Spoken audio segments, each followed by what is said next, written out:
Hello, ladies and gentlemen. Welcome to the Still Standing Podcast. My name is Dead Action Jones, and I'm joined by Joe Zombie. How are you doing today, sir? I am doing all right on this fine morning. Yes, the day after the weather day that caused the issue that we will talk about here in a moment. But yes, go on. Oh, boy. So yeah, this is podcast part 2. Yeah, this is take 2 on the podcast because we did it yesterday, and guess what?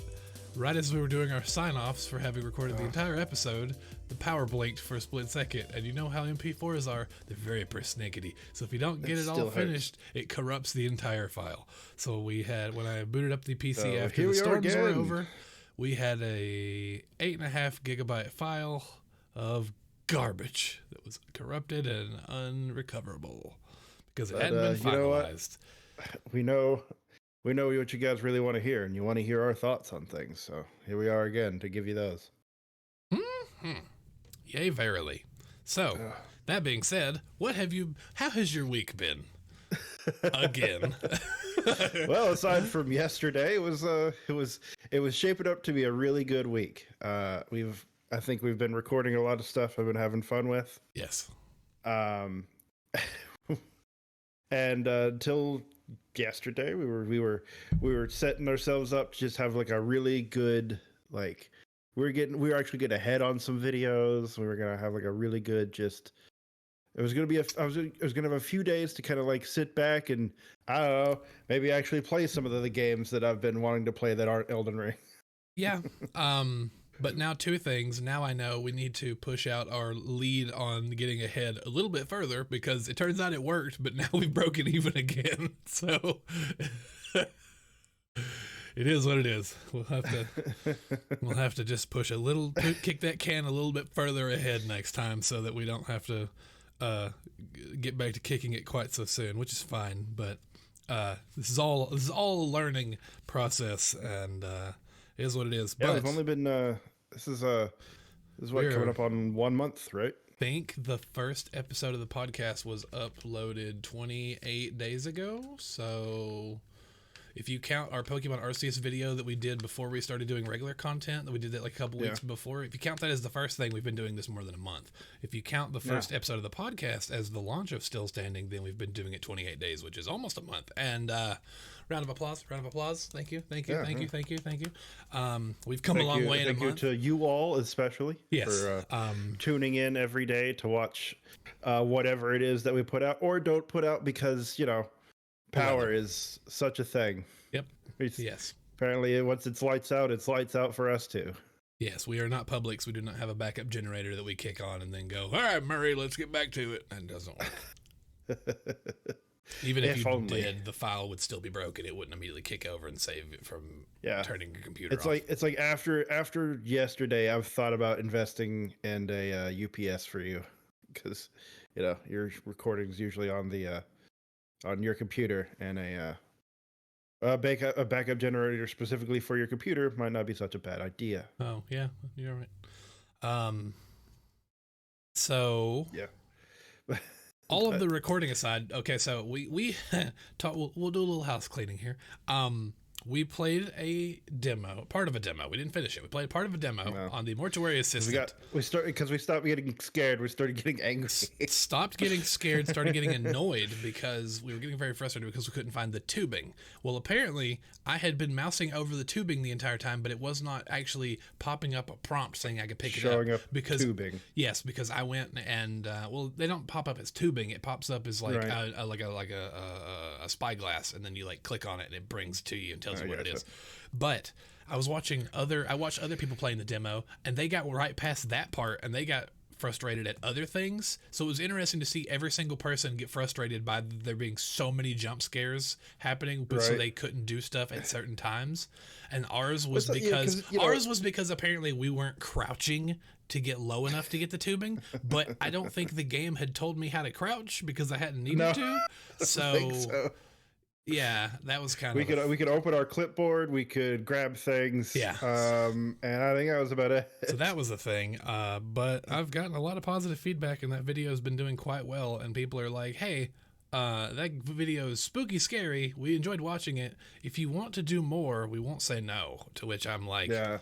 Well, now I know where the tubing is. Maybe we'd go back and give it another try. And we have Mortuary Assistant Demo Part 2. But, boy, that sure... Because that's apparently going to be our style.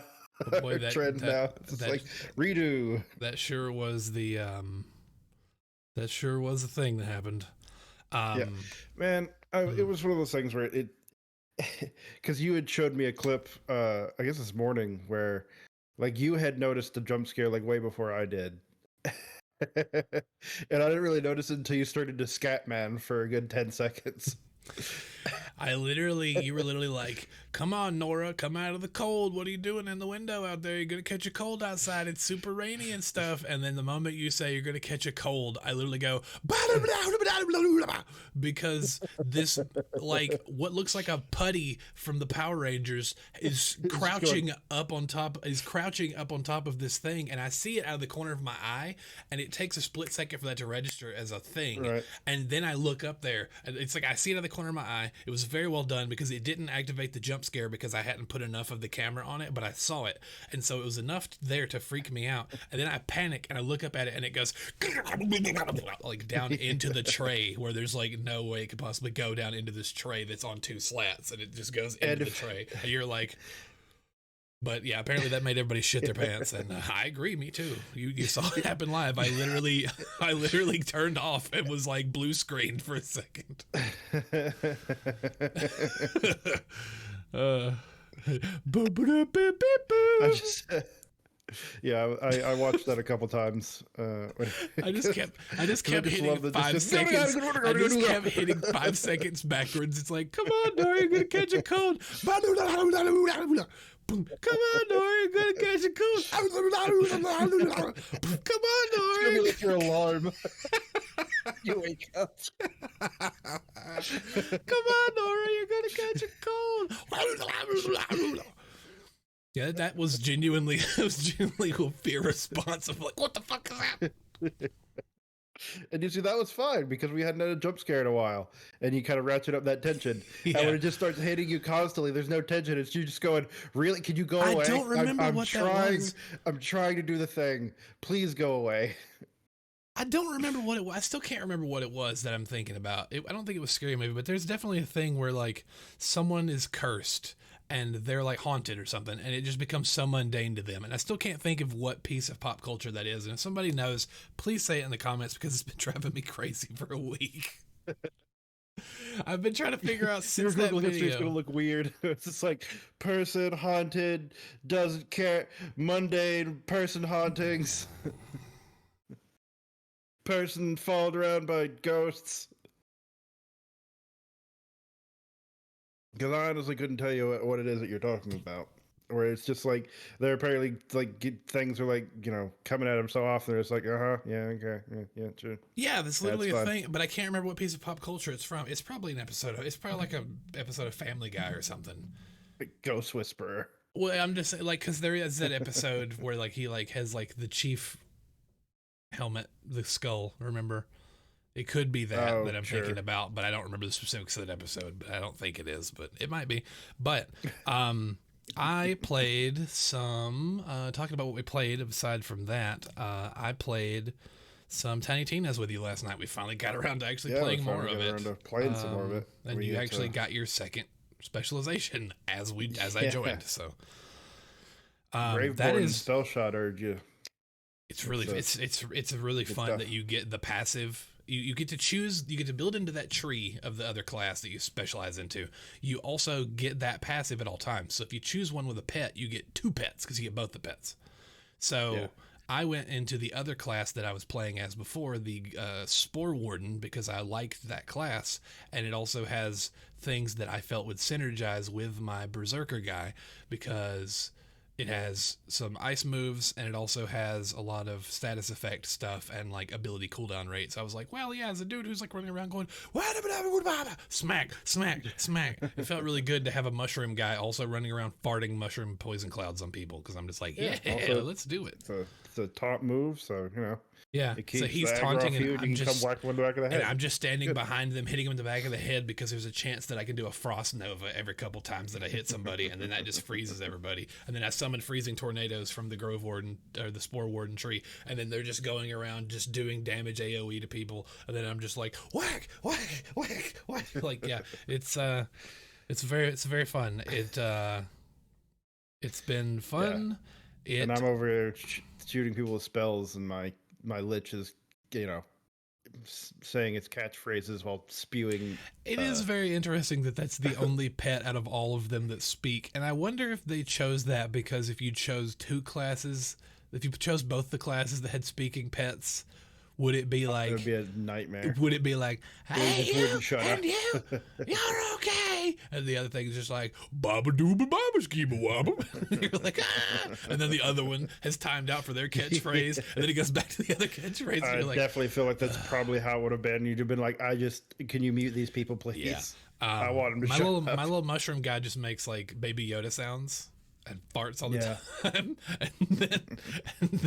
and then the dragon pet like just does not want to be touched. Does not like public affection. Run away from you to the ends of the earth. Yes. It will not let you interact with it. Yeah, correct. Because I remember we were wondering about that. And you're like, well, I can interact with my pet, and I literally chased my dragon around the room. My mushroom guy, I and can't he would interact just start, like my mushroom guy would start dancing and stuff, or he would like open his mouth and eat a moth or something, and like a Venus flytrap, and then you're like, I can't get to my dragon. You're like literally like running, and it's just like, leave me alone.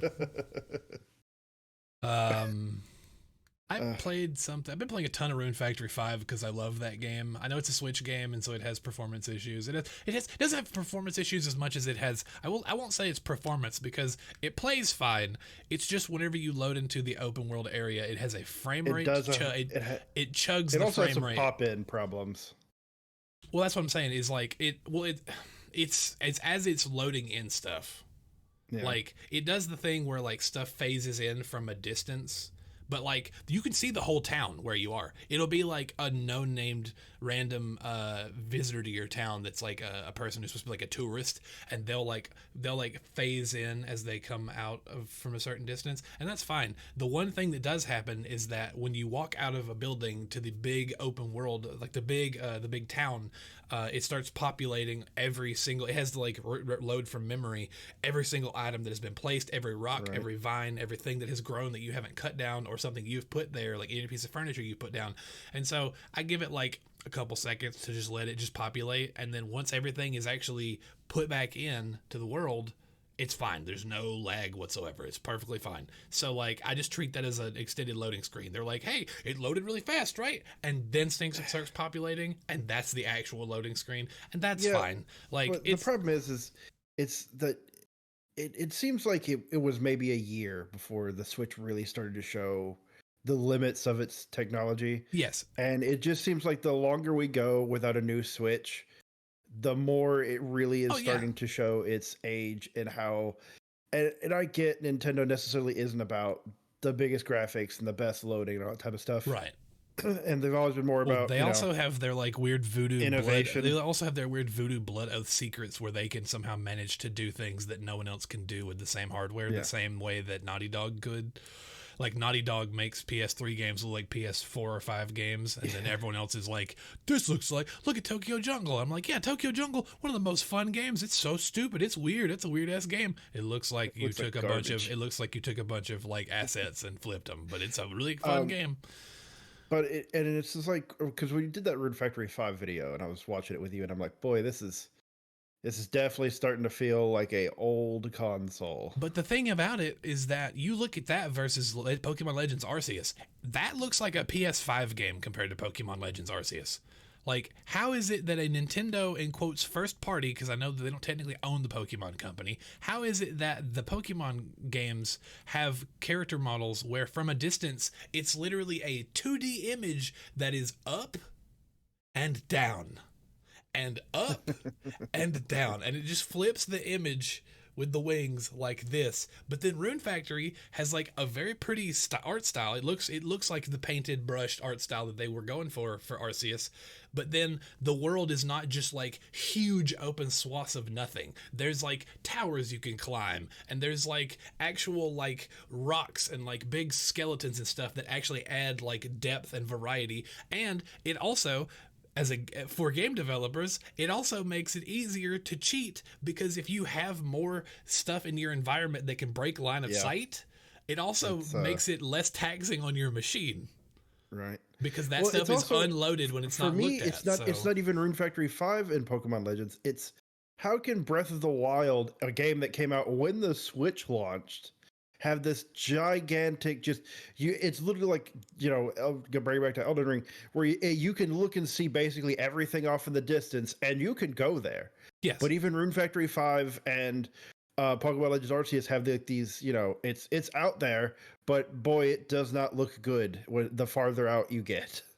So you haven't played Breath of the Wild, so I'll kind of shine a little light on that.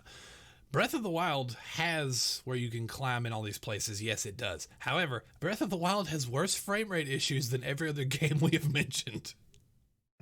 That's not a joke. I'm sure there are times like when you got a bunch of enemies or explosions and the rain's happening. I mean, yes, but also like the motorcycle that came out for the DLC. You get on the motorcycle and you start driving, and the game cannot handle the speed at which the motorcycle drives. So you start going into stop motion while you're driving, or entire towns are popping in front of you. And that's a fucking Zelda game. So, yeah, that's rough. So you're like literally driving a motorcycle at 2 frames a second because you're like, because unfortunately the Switch is oof. Yes. However, it's the thing that I'm sure everyone's been saying, and they have. We have all been saying it. Please stop releasing things on the Switch and start releasing them other places as well, because here's the thing they're doing. It makes me kind of sad. If they have to have it on their first party hardware, and they do, it's Nintendo. Yeah. They're never not going to be. I know you keep saying we're not putting out a Switch 2 or whatever. Why? Because how many editions did the DS did we have? I'm sorry, not the DS, but the 3DS. All of those, actually, and the GBA and the GB color. You're obviously okay with it. The Pocket. And maybe it's because you're trying to keep it in a handheld form, and you want to be able to have, like enough consoles at launch, and the whole chip thing has gotten real bad for everybody. The chip thing is probably part of it, but the thing that I actually think it is that I think that Nintendo is hamstringing themselves out of tradition in a terrible way, and I think when I mention this, you'll go, oh yeah, totally, that's dumb. Nintendo refuses to do any iteration that doesn't have a weird gimmick, and I think they're trying to figure out what is going to be the new gimmick for a new Switch to justify having a new thing, because they still don't think for some reason that if they go, that thing you like, we made a more powerful version, that people aren't going to go, I want that sounds amazing, put it in my bag, put it in my mouth. I think in their minds they kind of did when they're like, hey, here's a Switch with an OLED screen. It's like, great. Thanks. But it was an OLED screen and no processing power. Yeah. So it was literally just a new screen. And you only get the benefit of the OLED screen if you're doing it in handheld mode. And I never play in handheld mode. I only play in handheld mode whenever days like yesterday when the power's out. I'm doing it if I'm traveling. That's about it. If I'm on a plane or in an airport, I will be in handheld mode. Other than that, it's going to be on my TV. Yeah, that is the only time that I'm ever in handheld mode, is if I'm either laying down in bed and I'm not sleepy, but I know that I need to be asleep so I can do something for work, or if I am sitting there watching the weather on the TV and I need to be able to listen to the weather because power stuff's happening and storm stuff, and I'm sitting here with my animals in our safe space waiting for the weather to blow over. That's when I'm playing on handheld mode. Other than that, that is on the TV. That is in the base. And so the OLED Switch literally having zero functionality bonus other than a fancier handheld screen was like, I don't need this. All that being said, I digress, and I will say that Rune Factory 5 may have some may have some frame rate issues whenever it does when it's populating the world. But other than that, that's an incredible game, and you can blame that on the Switch, because that the repopulation taking a couple seconds would not happen if you were on any other console.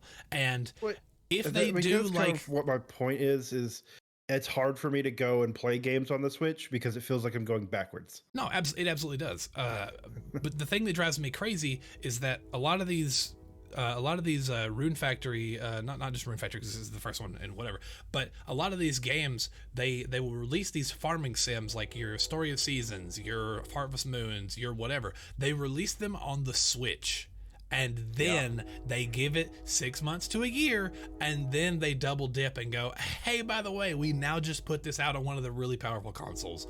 Like they're like, oh, now Rune Factory 4 Special is on Xbox. PC it's like, or whatever. Or Steam or Xbox. It's like, okay, cool. I'm gonna go play that there now. But then it's like, well, 5 is actually way better than 4. So how can I play that one? And they're like, on the Switch, and you're like, I'm going to do that, and it's a really good game, and I've really been enjoying it. I've been putting a ton of hours into it, but I can already look at it and go, man, this sure would be hella tight if this was on a console it's like we've talked that about would it load before, in like this. Monster Hunter Rise is on the PC, and it's just like, boy, I wish all my progress wasn't on the Switch, because I would just eat up Monster Hunter Rise on the PC and have it. I mean, I still eat up that on the Switch because it's still really good, but I would like to, because the frame rate is not bad. They've designed that game to a point where the frame rate is fine, but the textures. Okay, let's all talk about the Keizu helmet. Okay, let's just go look at the Keizu helmet with the weird shackle boxing that I don't understand. It's like the weird checker shadows. It's like you can see it. It kind of makes it look like chainmail a little bit. Yeah, it looks like a coif. It looks like a coif made out of shadows, which is very strange. But that game is still incredible, and that DLC is coming, and I will play that. Thank you for asking. Did Weird West come out today? We might have to record. We might have. Yes. Okay. We might have to look into that after this. I'm just thinking about this now because I'm like Rolodexing things. Speaking of chainmail and our brains are finally catching up. Yes. Speaking of that, the Steiner brothers are being entered into the WWE Hall of Fame. So please, more Steiner brothers math. You have a 75% chance of beating a 35% chance, and you have a 33 to 3rd chance, and you both know that I have a 66 and a 6th chance, and that if you put my 25% chance with my 66 and a 6th chance, I have a 75% over 5 chance of winning. And I also have. What does he say? If it was you like ever want to watch someone get lost in real time, watch that promo. Yeah, he's like, you take my 75% chance and my 25% chance mixed with my 66 and a 6th chance, and I have a 130% chance of winning that fight. And what's really funny is Samoa Joe actually won that fight that he talked all that shit on in that promo. He didn't even win. I mean, that's how promos go, man. Sometimes it just doesn't work out. I know, but sometimes you say all the things, boy, but you know what? But you know what? Nobody remembers that match, but everybody remembers that promo. So I mean, who really won at the end of the day? I feel like that's the way with a lot of matches that happen. You're like, man, this shit talking was great. What about the match? What about the match? What about the? I can't play it right now because I don't want us to get. I was gonna play it so you could hear it, but there's a thing where there was a promo where I think it was it Michael Cole? I don't remember which announcer, but it was one of the announcers was like, "This moment was brought to you by." It was like Jolly Rancher or Starburst, and he goes, "Keep on sucking," and like, no, yeah, yeah, totally. Oh no, yeah, that's definitely one of those things. Like, I realized what I said the moment after I said it, and that was a mistake. Jolly Rancher's commercial. It says Jolly Rancher's commercial. Keep on. Yeah, it literally goes. Yeah, it's. That sounds like a video game advertisement, like one of the ones you find in a Saints Row type advertisement, where you just Saints Row sucker candies. Keep on sucking. Yeah, you're right. It's insane because dude's literally like in like a choke out, like dude's like big choked out, and the announcer's like, "This moment's brought to you by Jolly Rancher. Keep on sucking," and you're like, "What?" Like, it's like either yes, I will take my Jolly Ranchers. Oh God, stop saying that, or hey, take that as an insult. I don't suck, you suck. Have we been playing anything else? I feel like I've been in a fugue state on gaming before we get into the news. I know you've been playing a lot of Root Factory. I've been playing a lot of Elden Ring, and then we both kind of like meet in the middle and play Tiny Tina's for a couple hours. Yeah, I'm kind every few days where we're kind of just like burnt on Elden Ring right now because I'm in two spots and they're both dumb. Like the fire giant is just not fun. I did not have a terrible time with the fire giant. I did for the longest time because I was a sorcerer. And he one-shots you. The moment he starts the fight, he has this giant plate of, like, he's like, pay the toll in Church Jesus Town, and he, like, scoops snow at you, and you just die. But as a now that I'm doing back to my strength build, I just run through it, just like, you don't scare me, son! And you just smash through the snow. It doesn't matter if it hits you, you're just like, whatever, paltry sum I've got enough health, it's fine. Yeah, correct. Yeah, for me he wasn't that big a deal, but I understand it. And it's one of those things, like, I've been putting off starting my New Game Plus because if I do that and you're like, hey, can you come help me with a fire giant? I'll be like, I'm not there yet. No. Right. So yeah. So I'm trying to both make progress and also not handicap you from playing through New Game Plus. So. It's like, I want you to get past it. I want you to see the rest of the game. Right. But at the same time, I'm like, man, I don't really have a lot that I need to do because I kind of fucked myself because I didn't realize after you got a certain point in the story, it locked out certain things. Everyone is either dead already because their story moves on without you if you don't take part. Yeah. Welcome to Dark Souls, baby. Yeah.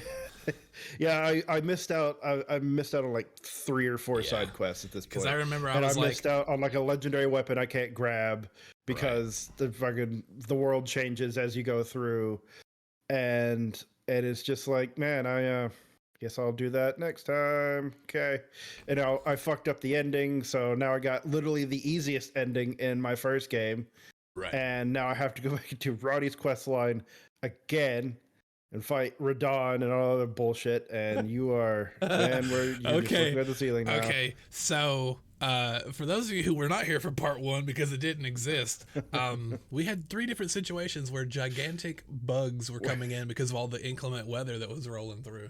They heard that you were playing Bug Snacks and they wanted to have a conversation about it. Yeah, so I literally had to get up 3 different times during the podcast filming the first time around to take care of the bug invaders that were coming to my office.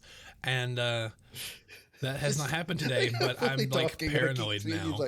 Yeah, I was like looking around. He literally said it looked like a cat following a moth. Because I was like looking around like this because I'm like, where are you? Where are you? I see you. I see you. What are you doing? It's that thing where you're like, you're trying to pay attention to your cat or whatever. They're just like looking in the corner, just like intently staring. And you're like, what do you see up there? You're like, I don't know what demon that is, but I clearly don't need to be playing Tiny Tina's right now. What is happening? Yeah. So, I'm talking and then just like, it's like, and I can watch it happen. I watch myself lose you. Yeah. Just like, well, it's not that I'm not paying attention to you. It's just that after that happened 3 times yesterday, I'm now paranoid. So sorry, apologies. Well, hopefully they'll give you some time. They'll give you your space and you'll be able to like do your thing. That would be nice. Wouldn't it? I'm really feeling. It's just like I always have to hope that the cats screaming at my door aren't picked up by my mic. Oh, I know what we've been playing that I totally forgot about, but shouldn't have because it's really good. That Sea of Thieves event. Oh, we did play that, yeah. The Forts of the Forgotten. It's a really good event. We got a cool sort of new title out of it. That was fun. We did all the things and we found all the people with RNG in those forts, which. That was the only that we literally got to the point where we needed like 2 people, and so we just started pulling up to forts, and I would literally look through the window with my spyglass, and if it wasn't one of the people we needed, we literally just said, roll them up. We drove off. Well, I think that was a super stressful part, but I think the most stressful part was when we had to there's an item you have to get and bring it back to Bell. Yes. And as we did that, the fact that you can be sunk and have that just go away is just real annoying. And, so as we pulled up, PvE is just, I don't care what anyone says. They can screw at me all they want. I want a PvE server. I don't care about whether or not you feel that it's piratey enough. Go fuck yourself. That's what I was going to say, I actually. want to be able to do things without having you shove a cannon up my ass. Because we pulled up to that location, and as we did, a Reaper ship followed us there. And then they realized that we were just doing the story, and so they left us alone. They but parked then, out right outside the fort. yes, they literally shot somebody to our boat to make sure we didn't have anything of value, and then they put themselves back on our cannon and shot themselves back to their boat. So clearly, if they wanted that fight, we wouldn't have won it. I don't care that we're both pirate legends. That wouldn't have been a thing, because at the time we were on the PC servers. So that was before we had swapped over to prefer controller, which at least makes the fights a little more fair. But yeah, it's not them shooting you, switching to another gun, shooting you again in a millisecond. And lining up the shots. Yeah, I agree. But also, when that ship did that, they left us alone and pulled around to the other side, and we're just chilling there, doing whatever. I think they were waiting for their friend to get back to the boat from having shot themselves out of a cannon. But a sloop pulls up. Started fighting. They started fighting a sloop pulls up and starts opening fire, being super aggro. Just unmanned sloop just pulls up and just starts shooting with all of the. I made it to the max level of the arena before they closed it. Look how big my PP is. Cosmetics, which whatever. And then they shot our mast down, and as our mast is falling, that was when we were at the island. That was at the fort. That's what I'm talking about. This is what I'm talking about. I'm not talking about way before what you're talking about. I'm talking about when we were going to pick up the mission to talk to Belle. We literally got to Golden Sands. We're in the smoke where no one should be bothering us, because it's clearly there's no other purpose for being here other than doing this mission. And the Reaper ship leaves us alone. They just drive on, whatever. They park on the other side, get their friend back. They're like, they have nothing. They're doing a story thing. Leave them alone. Which is like, thanks, appreciate it. You didn't waste your cannonballs. And then this other arena ship pulls up behind us and is like, hey, we're going to shoot your ship. Which it was really funny, because I keep such my heart will be running 100 miles an hour, but on the outside, I'm steel nerves. So, literally, our ship, a chain shot comes in, hits the mast starts falling. I'm literally just standing there. I just reach out, grab the rope, and just pull the thing back up, and then go, all right, board that while I hold it, please. Yeah, we need to fix that. It's like, God damn it. It was literally, I literally just was just like, well, they did the thing. I'm just going to hold it here until they stop doing it, and then you can fix it. And instead of it falling all the way over and then being like, haha, we win, I was just like, let's just stop that now. Let's just, you really want this? We'll just keep this here, yeah. Do you want to pop that smoke? Do you want to catch the smoke? What's going to happen here? And then they were like, they caught the thing. So they just keep driving, and they start shooting at the Reaper ship on the other side of the island, and then the Reaper ship just decimates them. They were fighting. Yeah, because they were the sloop and the Reaper ship was a brig. Yeah, they were like, what if we pull up and pop the smoke on this brig? And the brig was just like, what if we pop these hands? And they're like, never mind. So the good boy is now on the good bottom of the ocean. So we did finish it. It was very fun, but yes, I do think that the more, we were being chased most of the time. I do feel like the more, and we had nothing to give them because we were ignoring all fort loot, just doing the story missions because of that same reason. Because we were like, also if we didn't, it would have taken 7 hours. That's true. Yes, because you would have looted all the stuff and then driven to an outpost, and then I guess you could drive straight to the next fort, but then you're just a floating pinata, and nobody wants to be that. So. But that's really fun. But the more they add to the story, the more it makes me think that a PvE server is justified, and that if they want to, here's my thought for the Sea of Thieves PvE PvP stuff. If they want to put a PvE server in where you can do all these tall tales and do all of your adventures and just not be messed with, and they want to leave the loot table as it is now, and you just make the default amount of loot, that's fine. Do that. If you want to then incentivize people to play in the open world version that they think is like the thing to go to, just do what MMOs have been doing for years. Put a multiplier on your stuff. WoW does it. WoW literally says you'll get double XP if you go play it with the PvP tag on. You play in Conquest mode or whatever it is. Yeah. If you do, the thing. But so many people are just like, why would I play this pirate game if I can't be a pirate? Blah, blah, blah, it's like, okay, so only one of the factions is pirate. One of them is digging up gold. One of them is saving the world from cursed skeletons. One of them is literally being a merchant and delivering merchant goods. Yeah. One of them was a PvP. Guess what? That one died because no one fucking liked it. Less than 2% of the player base liked Arena. So sorry that you've been proven wrong. The fishing. And now those people are in the world with everyone else now. They don't have a cage anymore. The fishing, but there's only but here's the thing: if it was less than 2%, it's a really small number. Yeah, somehow we still managed to find them. Yeah, it's a really small number. But also, that just goes to prove that the fishing is way more popular than the arena. So, Yeah. take of that what you will. I still win. So, fuck all you. Yeah, I don't know. Or even if you don't want to make PvE servers, how about if on these special missions you want everyone to do, make it like Pirate's Life, where we go in our own instanced thing. Well, if I want to do PvE stuff and I want to be left alone, I literally go do Tall Tale number 3 or Tall Tale number 1 because I can go do that and I won't be bothered because I know I'm going into my own partitioned off little server area and I can do that and I'm just having fun and listening to the music and being in that environment and just enjoying that unfold. Yes, I have seen that play out a million times, but guess what? I have ridden the Pirates of the Caribbean ride a million times, and I'll ride it a million more because I like it. It's what I like, and it's what I want, so I don't care. But yeah, that's been super fun, and they should just go ahead and make PvE servers a thing because, again, as the vision of what Sea of Thieves has become has changed, they're gonna have to do some things to change it. And I realize there's a lot. Even in the story at this point, they're like, "Hey, we're here more for cooperation, not competition." Yeah, correct. No, totally. They're like, "Hey, we should work together." And then there's like the subset of players who are like Reapers, and it's like, "What is that?" Oh, that's where the fuckboys live. We don't go there. It's like, "Oh, okay, cool." No, they do suck. You're right. Yeah. To the point where the Reapers are like to the point where the Reapers don't even like the Reapers now, to where in the story there's actually like partitioning off groups of Reapers who are like, "Man, those guys fucking suck." Fuck those guys. And it's also one of those things, this will be the last thing I say on it, but the PvP people who are screaming at everyone on Reddit and Twitter and all that type of stuff about how Sea of Thieves shouldn't be Sea of Friends or whatever they want to call it. Those same people aren't the kind of people who are looking to fight other PvP people.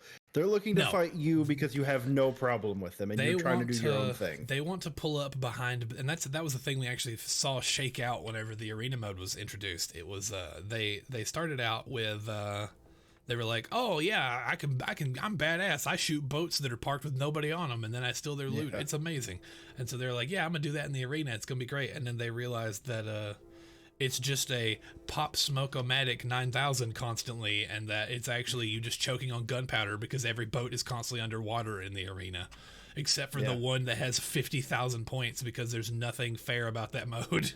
Like, nothing felt balanced about that mode at all. It was just like, okay, well, you get a chest, and then you get the chest, and then they realize you dug it up, and then so while you're trying to get it back to the boat, every other ship in the lobby is pulling up to your boat because they realize in the start, people would actually hide on the island until you dug it up and then kill you and take the chest, but they soon realized that your home is on the water, and if we sink your boat, it takes your points away and also makes it where you can't leave with the loot. So then they can just harpoon it to the boat and go deliver it.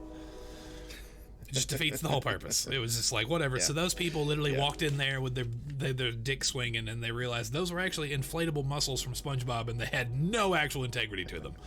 And they got sent packing. As it turns out, if you go looking for a fight with other people who are looking for a fight, you're not as good as you think you are. Yeah, correct. That's why everybody approaches boats from the back third, because they realize that you can't hit them from there, but they can actually, if your boat is here and they approach, like if your boat, let's aim it straight on, your boat is here and they approach from this angle back here, if they shoot if they're aimed this way and they're coming diagonally and they shoot, they can tear your masts down to where you can't leave and you don't even know they're there, because most of the time, if you're at an outpost, you're parked with your thing either pulled up to the side or pulled up to it to the front to the dock. And so they pull up behind you and they cripple your ship, and then while they're doing that, they just start dumping fire bombs on there to where you're just dying while you're trying to fix your boat.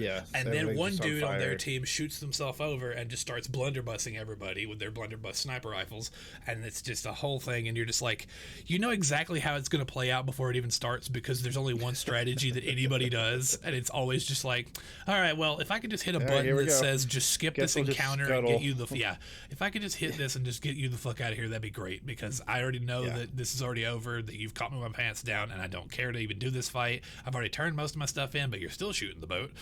Well, Like we did that. We actually had that happen where we actually put up the emissary flag. We were doing merchant stuff, and then someone pulled up and tried to take they're trying to sink our boat, and so to get the flag, and we're like, no, so fuck we that. actually stopped turning in loot, ran, lowered the emissary flag so they wouldn't have it, and then went back to turning in loot.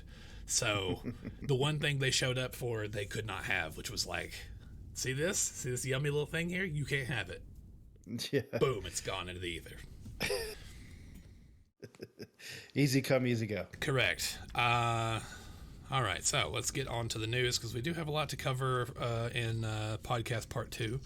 I'm going to ring off some of these. So there was a game that I saw that's coming out at some point called My Time on Frog Island. Oh, yeah. It has, you can fix your boat and leave, or you can stay on the island, do some farming. And clap frog cheeks. Do some fishing. I don't know if you can clap frog cheeks, but if you can, well.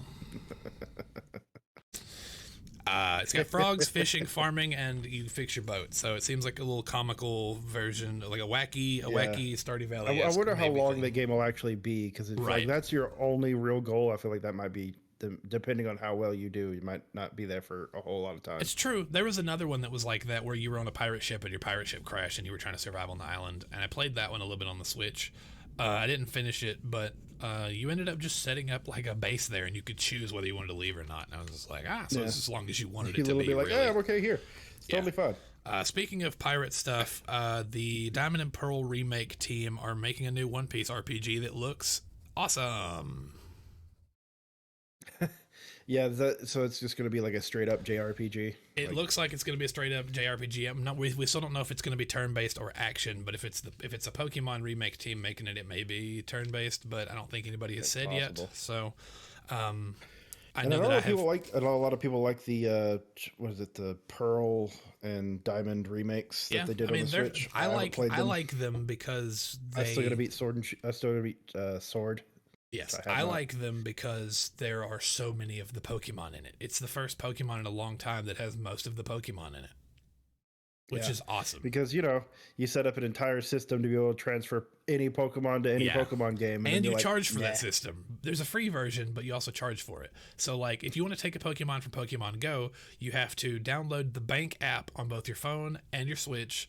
Then you have to take the Pokemon from Pokemon Go. It has to be justifiable that it can be taken off there. Yeah, and it has to be one that's in the Pokedex of the game that you want to take it to. Then you have to put it in the machine, pay some dust or something to, like, your energy cells to, like, your currency in Pokemon Go to then transfer it. You can only transfer one at a time. Then you have to go into the app on your phone, get it out of there, then get into the app on your Switch, and then do that whole thing again, and then set it up to go to another game, and it will literally tell you whether or not that can go to that game. So you can do the whole thing to take it off Pokemon Go. You can do the whole thing to take it off Pokemon Go, and if you don't research ahead of time that it can't go to the game that you want it to go to, you cannot put a Pokemon on Pokemon Go. They only come from Pokemon Go because they don't want you to be able to you just fuck yourself. You're just like, they don't want you to. They do not want you to be able to fill out your Pokedex by just transferring things that you own already, because then you wouldn't be able to make money off of it. Yes, correct. Yeah. So, doesn't matter that you've had a Machamp that you've had for 45 years and you want to carry that around with you on Pokemon Go. Too bad. I guess you can keep it in the bank app on your phone. That he's always with you. You can just look at it in the bank, be like, hey, buddy. Yeah, what a weird thing. I know you're in this weird limbo forever, but that's fine. Yeah, so that's a thing. Super weird. I hope it's good. I haven't really played a lot of One Piece games. I remember when World Seeker came out, I thought about playing it, but then other things were happening. World Seeker was fun. Like I said, it had Spider-Man swinging and stuff, but it wasn't like where you like grab with your hand and then like you literally are just like dangling and swinging yourself around. It was literally like there were like points that you grappled onto, and so you're like shoo, and then he would do a swing animation and go that way. Like it was more canned animations than it was like a physics system of swinging. But it was pretty fun when I played of it. I didn't finish it, but it was an open world One Piece game, and that was fun. That was what I wanted, so it was fine. I still think that the game on the Wii, I forget what the name of it is, but there is a game on the Wii, and it is still the best One Piece game as far as I'm concerned. That game's crazy because it's basically One Piece Monster Hunter, and it's nuts. because you like crash on like an island that's like covered in like dream magic, and so you start seeing like hallucinations of like at the time past bosses that were like the scariest people in the whole universe, but that was like 20 years ago at this point because it was on the Wii. Yeah, so now like, there's a lot scarier people, I guess. So it was like Bon Clay and Crocodile instead of like Don Quixote da Flamingo and other people like that. Like it was like Moria Gecko and not all these people I absolutely recognize and I know their names. And not Kaido, you know. I see you, kids. I see you. I know that I'm not going to mention it, but I'm going to mention Joy Boy. I know Joy Boy exists, and my mind was blown. And I text Joe at like 4 a.m. and was like, yo, what the fuck is this? What is happening? Everything that I knew for the past 30 years has been a lie. And he was like, I'm just like, okay, I don't know what that means. I don't know what it means anyway. So that's I guess my mind isn't as blown as yours because I'm like, okay. Yes, correct. So Blizzard got cartoon mask character in fucking One Piece or whatever. Blizzard got hit with another lawsuit for discrimination and sexual harassment and frat boy parties. Of course they did, because and they've also when settled the CFO comes by and slaps you on the ass, that might cause problems. Yeah, it was just crawling underneath your desk, being like, "Hey, girl." Yeah, they're doing like things where they're like standing in like A-train ladders like this in a row, and people are crawling underneath and slapping you on the butt as you crawl underneath or looking under your skirts and stuff. Yeah, maybe not the best thing to do. Anyway, they've also might have an issue with that. They have also, I know it sounds like I'm like, oh yeah, let's just dismiss this. No, it's fucked up. You should think about that in the worst light, that it is so many of those that I can go, oh yeah, it's another one of those, the sexual harassment things from Blizzard. No company, no person should ever have that reaction of a sexual harassment lawsuit. It should never be, oh, well, they have another one. You know how it is. They've already got 400. It's like the dude who pulls out the watches. Have the DJ Khaled meme about your sexual harassment lawsuits. Yes, you should also not be the guy in the corner from the 90s who would sell wristwatches out of a trench coat where he's like, I got 500 of them. And they're like, all sexual harassment lawsuits, and you're like, oh boy. But speaking of Blizzard, while we've got him here, Doomfist, the character that nobody plays in Overwatch because he's terrible, is going to be turned into a tank because his entire kit was designed around being a tank in the first place. It was designed around getting in there and disrupting. Everyone's like, no, he's not. Yeah, he has the health of like an assassin, and none of his kit was designed to keep him alive because you have a move where you slam he's or you based. punch. You slam or you punch, which give you your shield, but also it gives you your shield, and it also does the thing where those are your escapes. So you can either use them to get in or you can use them to get out. And then your one thing you have to defend yourself is a fist gun where you shoot bullets out of your knuckles, and you only have 4 shots, and then it takes like 10 seconds to recharge, and so you're just running around clicking the right stick going, I sure hope I can punch somebody to death before. No, I'm dead. Yeah, because you jump into the fight and you have your fist and everyone else has guns. You jump into the fight, you bust all your cooldowns, and then you're just there. Like, you basically are just designed to die. You better hope everyone's dead, because if not, it's bad time for you, boy. Yeah, that's true. That is a thing that happened, and so I'm hoping that they give him. I hope he gets better, because more health. I always thought he was a super cool character, and I love a lot of the skins that I have for him. Even though I'm not playing Overwatch right now, because they've just put it into sleep mode in this really weird way. That's like. Yeah, I think we've talked about that with Overwatch and Overwatch 2. It's a really weird idea to take all when Overwatch 2 comes out, we'll finally have other shit to do. Yeah, to say that it's because they're decoupling the PvP from the PvE. So that basically means that like they're just updating Overwatch 1 again, which is what they should have been doing in the first place. But talking about lawsuits and things that were connected to Activision, how about Bungie? Bungie is pissed at YouTube because there was a company or some 10 ne'er-do-wells decided they were going to be real dinguses on the internet and put 41 takedowns of the DMCA variety. They literally went and did retaliation to Bungie and other people with email addresses that looked very similar to the official channel emails, and so Bungie themselves got takedown strikes, other people got takedown strikes, and Bungie said they're so frustrated with it because they're like, this system is garbage. These people did not have to prove they were us. They just said they were us and they claimed it. Yeah. And not just that, But they were like, if we didn't have a corporate team, we couldn't have done anything. Because they just kept, it was a cyclical thing. Yeah, it's because the system is designed for someone to say, "Oh, we have a claim. You don't have permission to do that, and we're going to get all the money from that video, or we're going to take it down." And then it's not designed to be able to fight it. It's really not. Yeah, it's designed for it to sit there. It's meant for the people who have a claim on your thing to be like, "It's mine now." And it makes it super easy to do that. Yes. But to actually get it taken off, no, it's which you have to do in 7 days. You have to justify in 7 days, or it counts against you.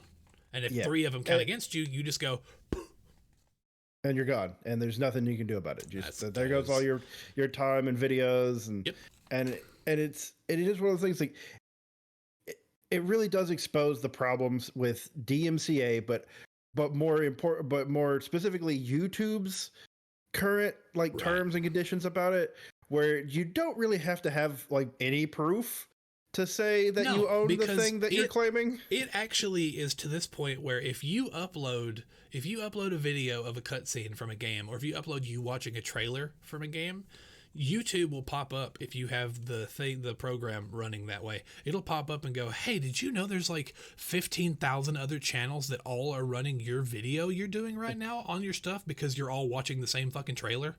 And so it'll literally say, "Do you want to claim all those?" And it's like, fucking no. No, I do not want to do that.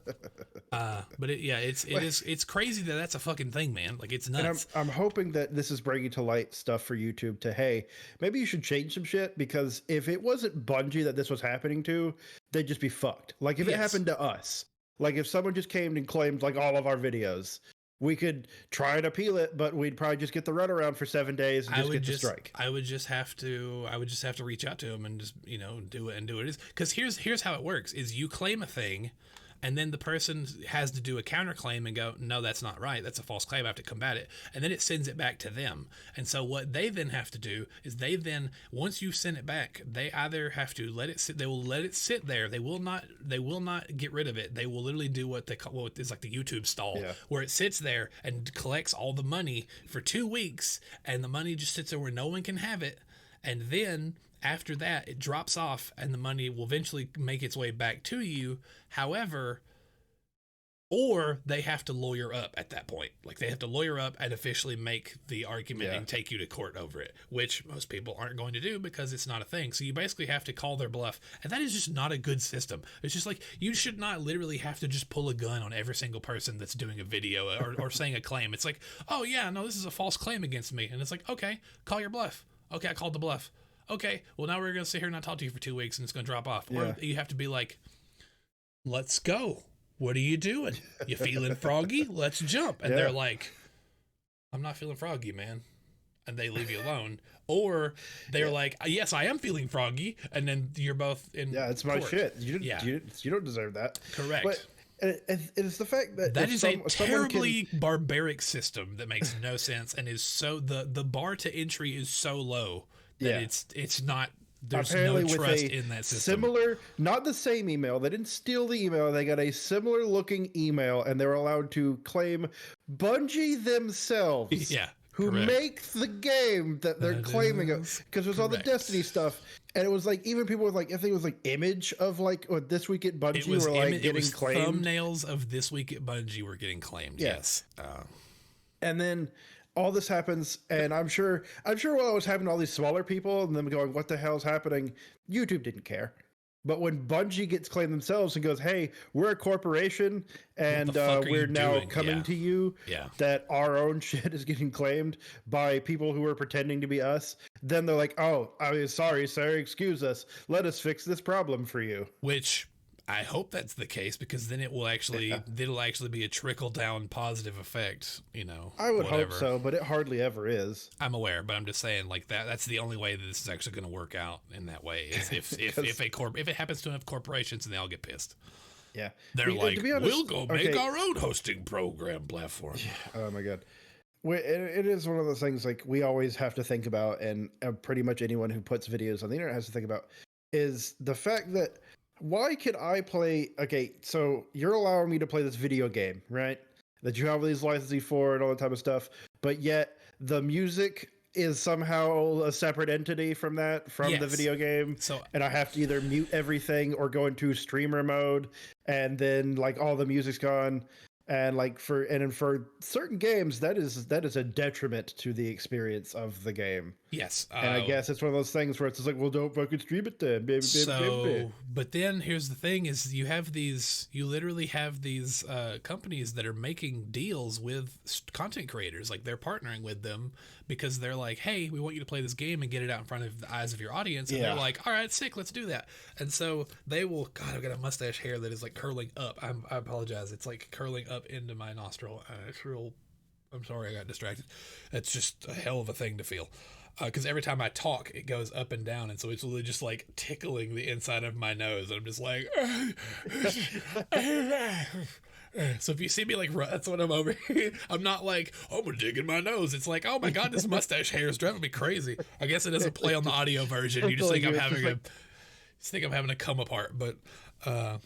You have these companies that are like, oh yeah, we should partner with you, and they're like, all right, cool. And it's like these huge streamers are like, okay, well, is there any licensed music? Because we got to mute that. And they're like, yeah, sure. And so we were talking about in The Last of Us 2 and in what was it, the Guardians of the Galaxy game. Well, there's that one, but what was the one with the girls, the Life is Strange, where like there's all these scenes where like people are like playing licensed songs with these big moments. Like imagine if you were playing the Marvel's Avengers game, one of the biggest highlights of that, spoiler for a game that's been out a long time and you're probably not playing, there is a song that plays during a moment where you're playing as Iron Man. It plays The Flight of Icarus. Yeah. And it's really awesome. It's really a really cool moment. And that moment would be not cool if you were just flying with no music to that. You're just like, you're literally just flying, doing the thing, and all this stuff is happening around you, but you're not hearing the song play. You'd just be like, whatever. Like, it's just like we were talking about with Guardians of the Galaxy, that huddle mechanic is such a huge thing, and it's so cool because there's so much varieties of really good music. You were talking about Kickstart My Heart being an incredible song. Guess what? It is. Any game that has Kickstart My Heart in it, 10 out of 10. That's all I can say. But I will say that I was literally doing this crazy boss fight, and this big, huge battle was happening in Guardians of the Galaxy. And I'm like, this is so nuts. What's happening? Ah! And then my huddle thing goes off, and I'm like, ah! And I'm like, okay, I hit the button, I jump in there, I tell everybody I'm hitting all the right cues and everything's going good, and everyone's getting super hyped. Everybody's super hyped, and then they run out there, and then it's just like, come on, Jitterbug. Come on, Jitterbug. And I'm just like, I'm like skipping through the battlefield. So I'm just like, yeah, like it changed the whole thing. I'm just laughing maniacally the entire time it's happening. That wouldn't have happened. It's amazing. Yeah, that wouldn't have happened if it was the licensed only Star-Lord music, or the non-licensed Star-Lord music that they made for that. It's not bad, and it's nice that they do have options, but that whole game, it's not as good as like having like "Don't Worry, Be Happy" or Jitterbug, or like correct. The Rickroll, like all those things. Yeah, like I'm trying to think of the actual song. Never gonna give you up, sir. There we go. I blanked on that. I'm sorry. No, I apologize to everyone. You should. But all that aside, never gonna give you up, so it's okay. You'll be fine.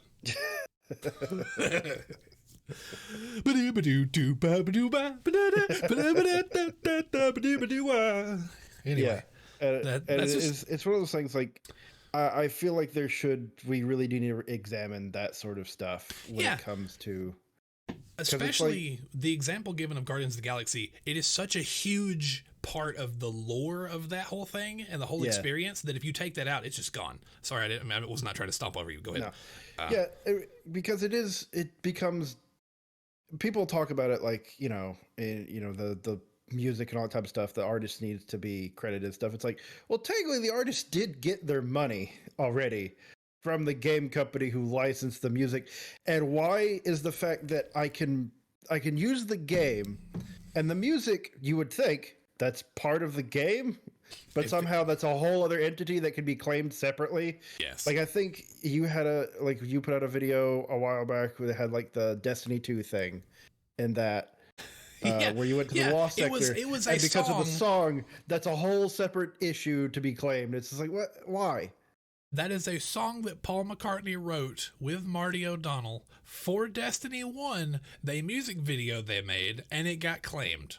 So that video is still up. I have privated it because of all the DMCA claims that were happening recently. Yeah. I had to hide that video because I didn't want us to be seen and be gotten, because you're a month into your new games coverage and content thing. Let's have a strike. I was like, no thanks.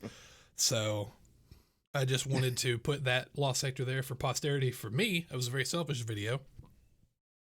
And I don't care, because I love that Lost Sector, and it's now gone forever, probably. Yeah. So, but yeah, it's nuts that there is not some kind of exception. Like, I think that most content creators would be okay with paying a fee every month, or paying a yearly fee for a content exception license or something that allows you to play these games. Like, I'm not saying you can go watch Top Chef. I'm not saying you can go stream all these crazy things.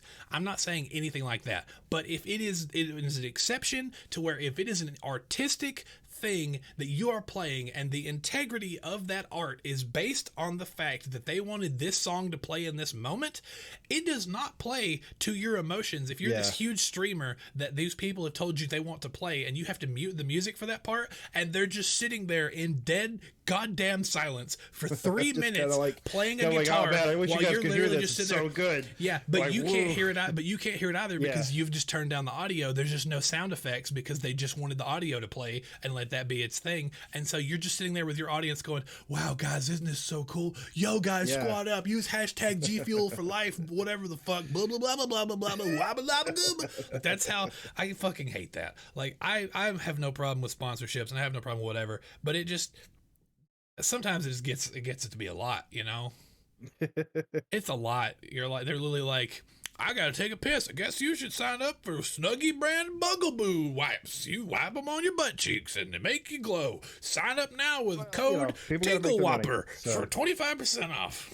It's just like, you know, I get people got to read ads, people get sponsorships. Yes, but it's like they're doing it, but correct, and that's fine. I have no problem with sponsors. I have no problem with having sponsors. It's just when there's a crazy emotional point in a game and you can't hear the music, so you're like, I guess it's time to do an ad read during 3 minutes of silence. Wow, guys, that's like a really weird thing, because instead of everyone being invested in this emotional moment, because you've turned the music off, you now have to riff and do something to fill that 3 minutes of airtime, and then it kind of ruins the moment in the game. Now it just becomes content creator fluff duff moment, where you're just like, use code Bobble Wobble for Gingle Danger Turns. And you're like, cool, yeah, I love that. But I don't love that. I use other streamer. Because I definitely feel like it was, one of the big moments for me was I was watching someone play Last of Us 2, and then they had that song that, you know, apparently is like super integral to the core of the story of the game, and you have to mute it. Yeah. And it's just like, what? Yeah. They're like, this song's super beautiful and it's super great and it fits with the themes of all the games, but you can't hear it. You got to go play the game if you want to listen to it. Sorry. Well, or I can give you the title of the song and you can play it in the background for you, but I'm not streaming it. So the Saints Row games are really good about having really good musical moments, having good licensed music for different parts. Like, because I was like, when you're like riding around with Pierce or whatever, and like you and him like sing like What I've Got by Sublime. Sure. Now that's a thing, and that's cool, and it's cool they've put those in there, because that's a little Easter egg they didn't have to do. But I'm talking about like an integral story moment. The ending to Saints Row the Third, the final mission that plays, you have a choice. And while you're having this timer tick down and you have to make a choice of going this way to do one thing, it's like, do you want to save the big bad or save a friend? That's your choice. And I'm not going to say who was or what the bad is. I'm just going to leave it at that.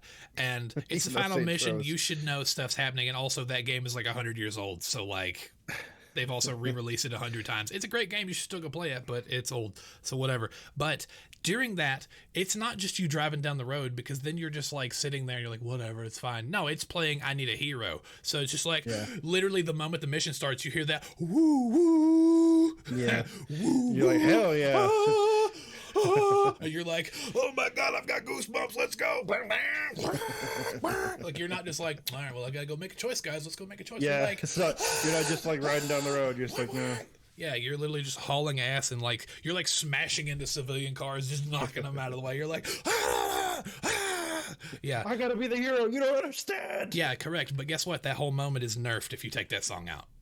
Absolutely. At the beginning of Saints Row the Third, whenever you're jumping into the apartment, the penthouse, when it plays Kanye West Power, yeah, that whole thing would not be anything cool. Like, that whole moment would be nerfed. Saints Row 4, when you're on the rocket and it's playing fucking Aerosmith, that whole moment would also be nerfed. At the end of Saints Row 4, when it's playing You Got the Touch, that also would be nowhere near as fun when you're running around to, You Got the Touch, dun, dun, and you're like, yeah, and I do. Really get your Iron Man suit, basically. Yeah, absolutely. Like, that whole thing is so much cooler because of the music, and so we really got to figure this shit out. Now that we're done with that particular tangent, that I guess that could be our discussion topic for the day. I will say this. I really like the fact that yesterday we were trying to get through everything before the storms happened. Right. And it fucked us. It ruined our recording. And so now today we are now looking at this and going further than what we did before, because we're like, well, we've already talked about that. So now I've had time to mull on it and think on it. Yeah. And now I have more to say. And I actually kind of like it, because this episode is actually becoming a better episode because we got pissed off because we've already had this conversation. Because this is part 2, or the do-over. Yeah, this is the you'll never see part 1 because he got eaten by ants or storms or something. I don't know, whatever. Yeah. Breath of the Wild 2 got really delayed. The ants sucked out your power. Breath of the Wild 2 got delayed. Who's surprised? Nobody. Literally no one on the planet. Also, who is looking forward to that game right now as if they have nothing else to play? There's so many good games to play right now. There are more games than I have fucking time for. I'm not saying I don't want to play the first one before the second one comes out. Oh, absolutely. And also, I'm going to want to play the first one again at some point, just for reasons. Because I actually bought the DLC and then never played it. I bought it for the motorcycle, really? But I didn't play. So there's two pieces of DLC. There's the Master Sword Trials 1 and 2, and then there's the motorcycle. I bought it for the motorcycle and I never got all the Master Sword upgrades because they were like, yeah, so we heard that you guys were complaining because the Master Sword turns off after a while because its battery runs out and then you just can't use it. And so it literally just goes away and it comes back after it recharges. And I was like, yeah, that's garbage. You're right. That is terrible. And they're like, so what if we gave you 2 different ways to upgrade it to where you could make it where the battery lasts longer, but it does still eventually break? And I was like, well, who fucking cares? I'll just run around with this like stick I found on the ground. I will never support weapon degradation in games. I still think it's stupid, and it just I hate it. I will say this: it is stupid, but I will say that Dying Light and Breath of the Wild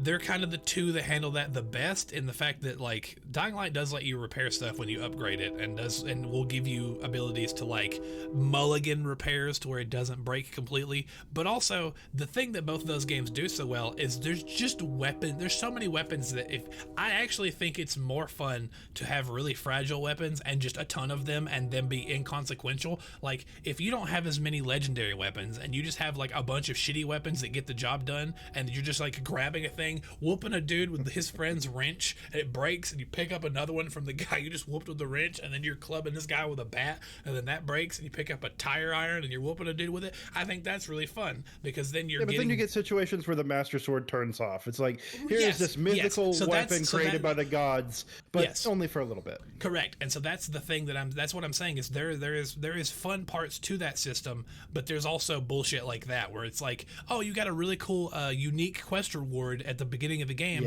but you're now level 6 and it's a level 3 weapon, so it does 5 damage, and you're like, well, that's unfortunate.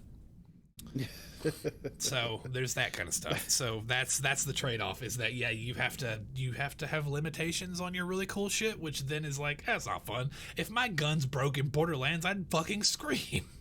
Oh my god. People will go grind bosses for hours in Borderlands. I would never play a Borderlands game if they're like, hey, your weapons eventually break. Like, nope.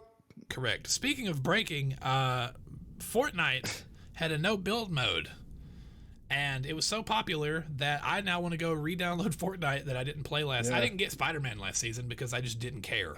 But it kind of makes me. I didn't get Spider-Man last season, and it made me sad. Yeah, I mean, it's like whatever. Because Black Suit Spider-Man was level 100, and there's no way I was doing it. I get it. I mean, also Fortnite is really easy to level through, but that's a different conversation. But the no build mode is now permanent because it was so popular. So that's cool. Yeah.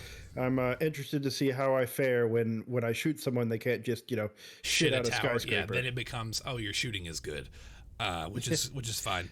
Fast and the You Furious. also don't have to deal with like the last, 4 people in a match. Just like build.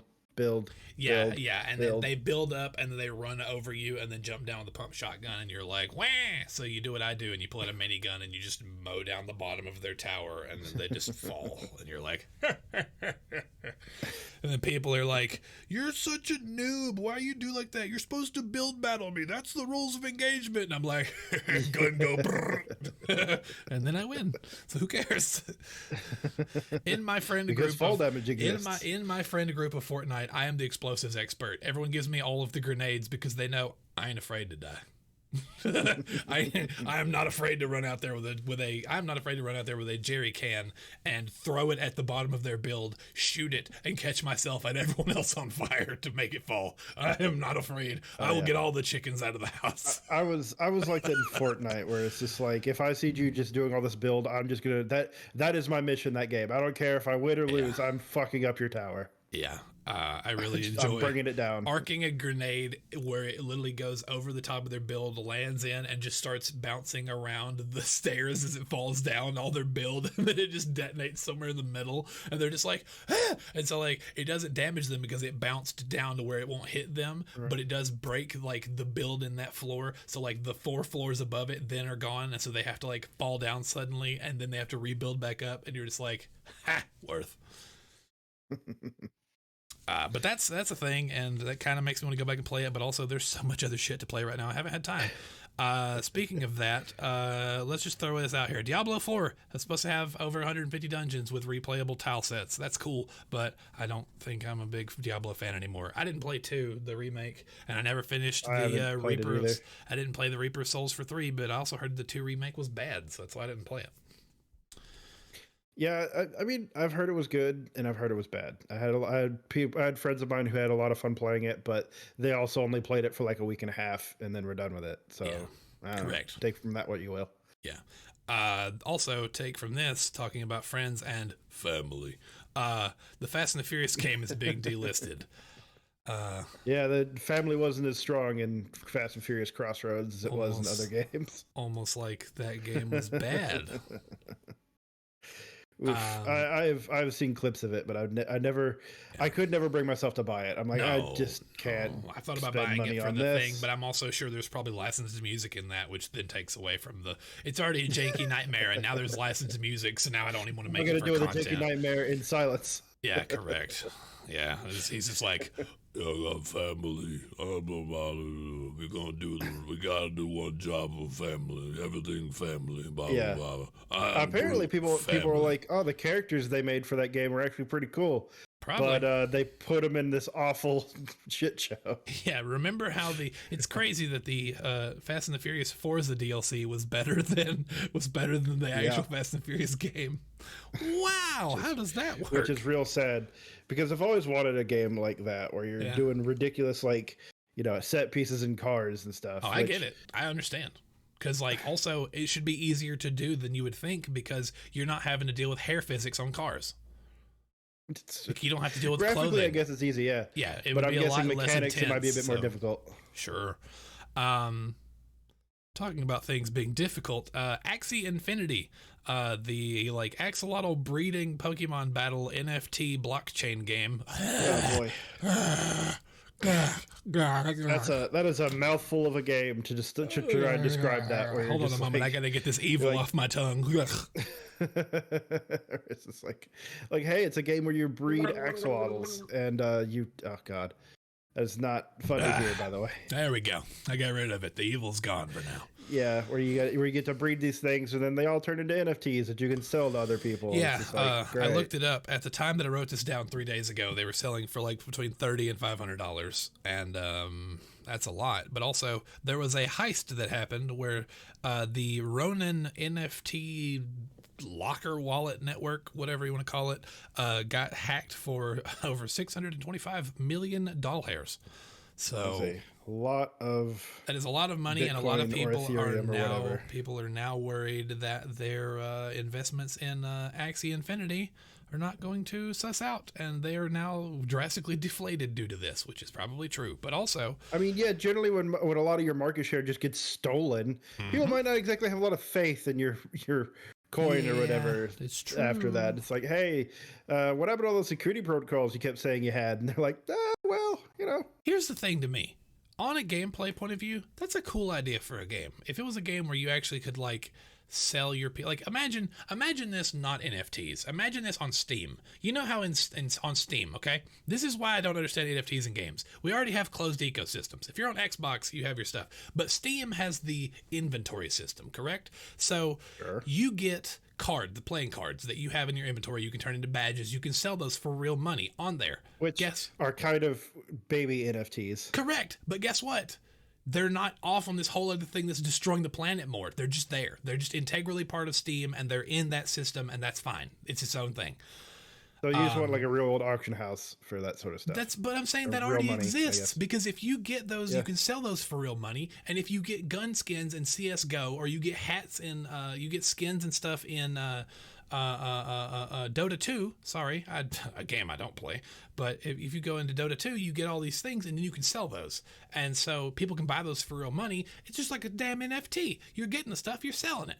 You don't need NFTs, and that's why Steam is like, NFTs but I are can't use it as my Twitter picture. Yes, you fucking can. You can literally use Snipping Tool to take a picture of anything on your fucking computer. I guess people don't know Snipping Tool exists. It's the easiest NFT maker in the whole world.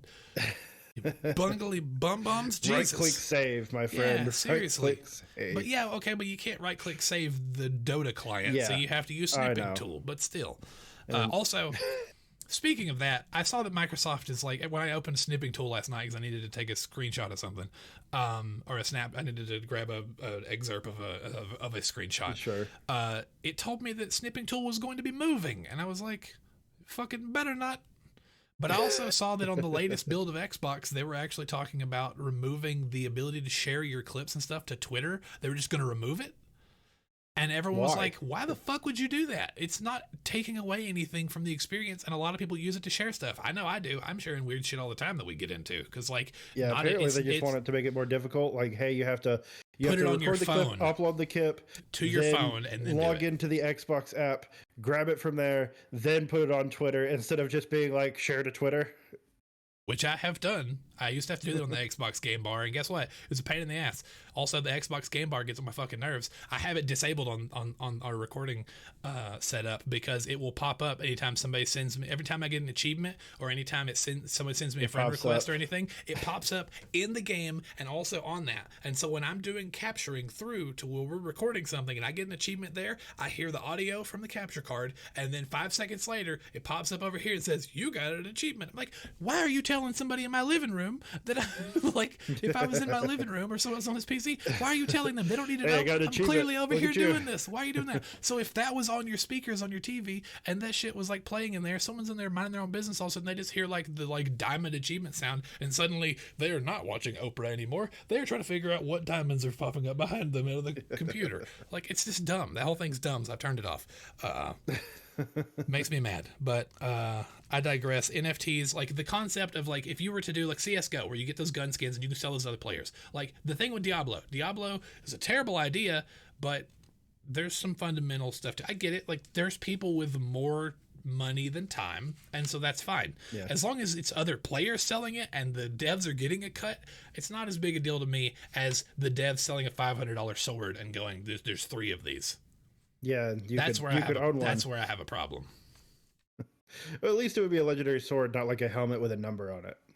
Yeah, I know, but yes, correct. But that's what I'm saying. It's like, if you're like, I have raised this pet. NFT gaming to be a thing. No, I don't ever. Right, but I'm just saying, like, take NFTs out of it, and then you have this axolotl or this pigeon or whatever you're raising in this game, and then you can now sell that. You've put in your time to make this a really, really good racing pigeon, and now you can sell this pigeon to another player who doesn't have time, but they want to put their money into having a racing pigeon so they can enjoy the game on their level. Like, I get that from that point of view, but I also know that you can... 14, where you can sell your racing chocobos, that sort of thing.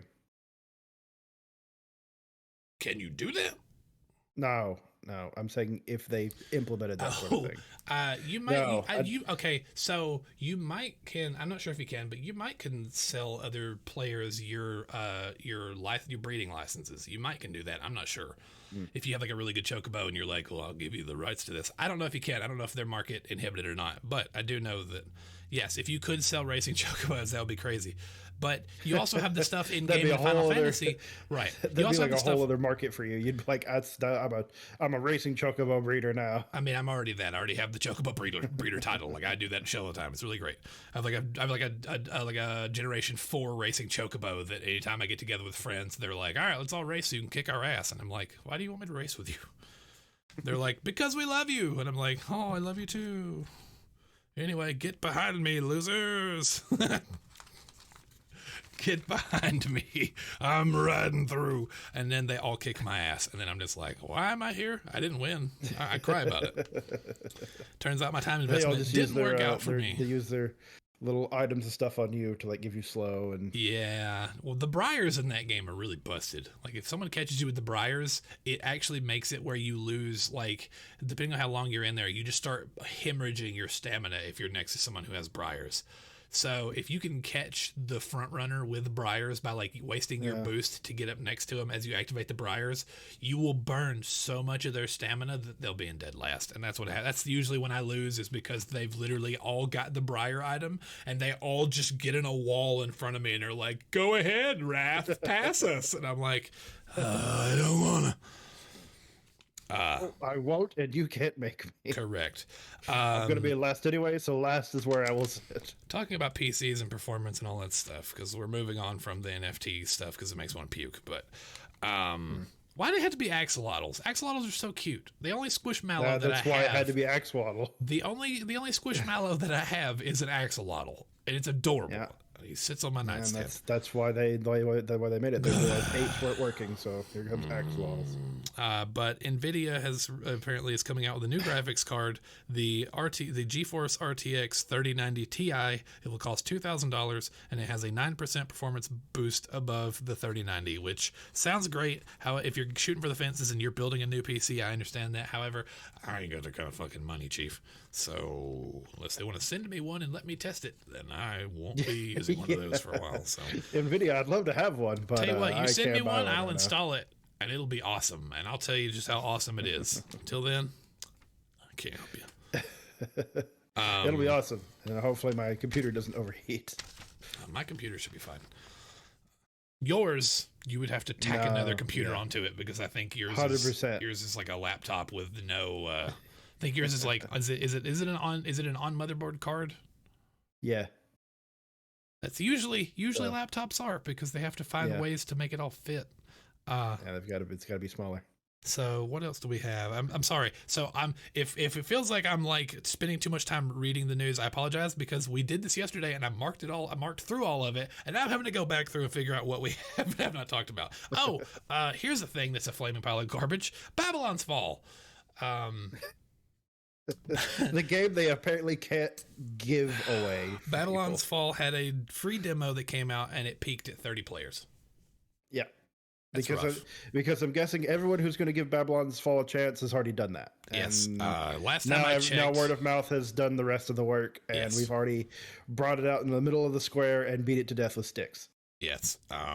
Babylon's Fall looked like a game that should very much be my jam. It looked like Tower of Raiden mixed with Monster Hunter, which I thought would have been very cool. Turns out it was not. It was not that at all. So there are less than 300 people playing it as of the last time I checked a couple days ago, so there may be less. And the demo had peaked at 30 players, so that's a crazy thing. Also, talking about things not getting a good reception, the Halo show seems tepid at best. It's getting a bad reception. Yeah, it's just kind of getting a tepid at best. Because they said they were making that show not for the fans, but they were making their own thing with the tools and the rule set and the building blocks of Halo, which is the worst. Fine, as long as the new thing that you're making is interesting. Yeah, but like they basically made a Halo game, or they made a Halo show with the story of. They made a Halo show with the story of Gears of War. There's a human that is the ruler of the aliens, and it's their queen. And she's in the trailer. I think they should have just made a Gears of War show, because then it would have at least been on story, and they could have told the story they apparently just really wanted to tell. So that's really weird, but that's a thing. I think you can get 30 days of Paramount Plus for free with Game Pass Ultimate now. I still don't, and I'll probably wait until most of the episodes are out before I do that. Sure, so I can. I would rather binge it all. I would rather watch the new episodes of iCarly. Be honest, I would enjoy that. Because they literally said they were making that not for the people. Like, the Sonic movies have been doing very well because they got the fan base on their side and the people who actually like Sonic, and they're doing stuff that makes those people happy. And then the word of mouth is building and it's trending, and the people who may not know it exists are clicking on the trends, like, why is Sonic the Hedgehog trending? And they click it and they're like, what? That's crazy. Oh my God. And then they go watch it, and it's like word of mouth builds. So the first movie was very successful after they changed that nightmarish model of Sonic. And then now the second one is apparently doing even better, and they've already got the third one has already been greenlit, and they now have a Knuckles show coming to Paramount Plus, which hopefully the movie showrunners are also the showrunners, and they don't go, this is not for people who like Sonic. We decided to do our own thing with the building blocks. I also wonder if Jim Carrey is going to be in the Knuckles show at all. I don't know. Idris Elba is. Why not? They're both. Well, what I'm saying is, like, if it's supposed to be like a prequel thing, right? I have no idea. I think. No clue. But if Idris Elba is going to be, if Idris Elba is going to be voicing Knuckles, I think they can get Jim Carrey for, Well, it's a lot easier to bring a person into a sound booth and have them record lines than it is to, like, hey, you need to come out to here, get back in a costume, get all your makeup done for your weird mustache and your bald head, get back into character. That's a whole other ordeal than it is to, hey, come record some lines I'm and not dialogue. saying that it's not, but what I am saying is that if you're in for, if you've already eaten the poison, you might as well lick the plate. If you're getting an A-list movie star for a show, you can get the other A-list movie star for the show. Like, if you're paying him to come into the voice booth, you can pay him to get back in the fat suit. Like, you've already eaten the poison, you might as well lick the plate. Thank you, Sucker for Love, for never leaving me.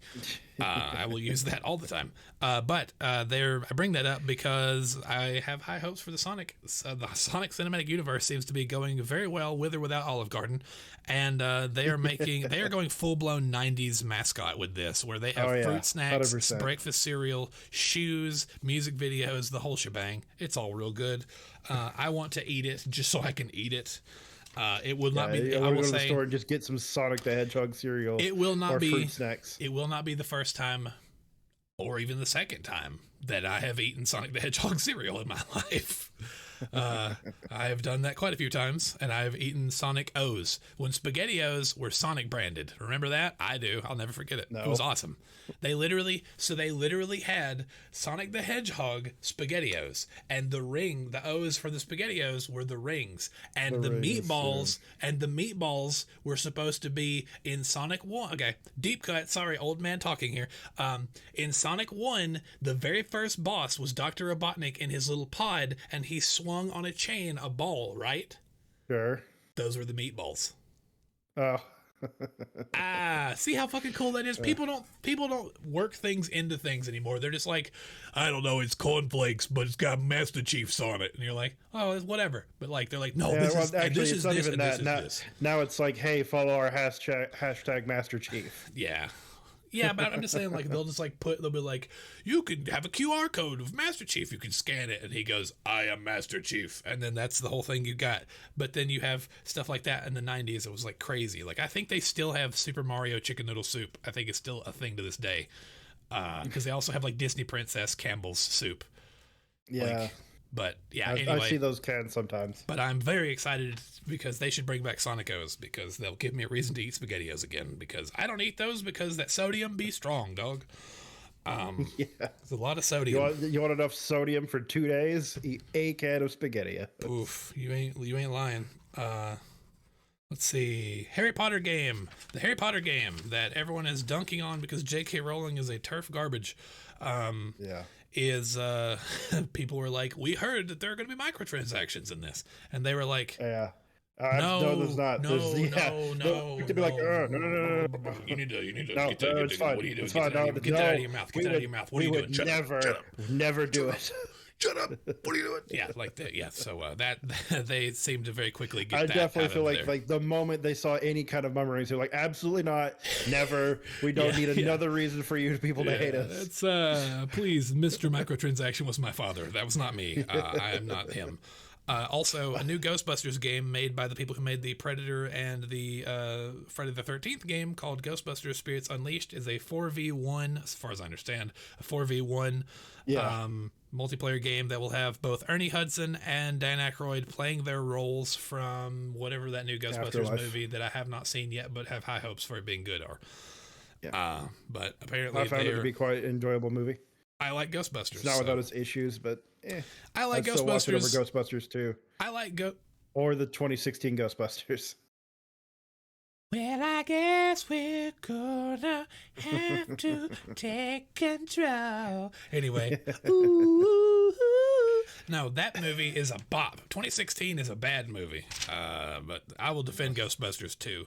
It's not Ghostbusters 1, but it's also not Ghostbusters 2016. So do with that as you will.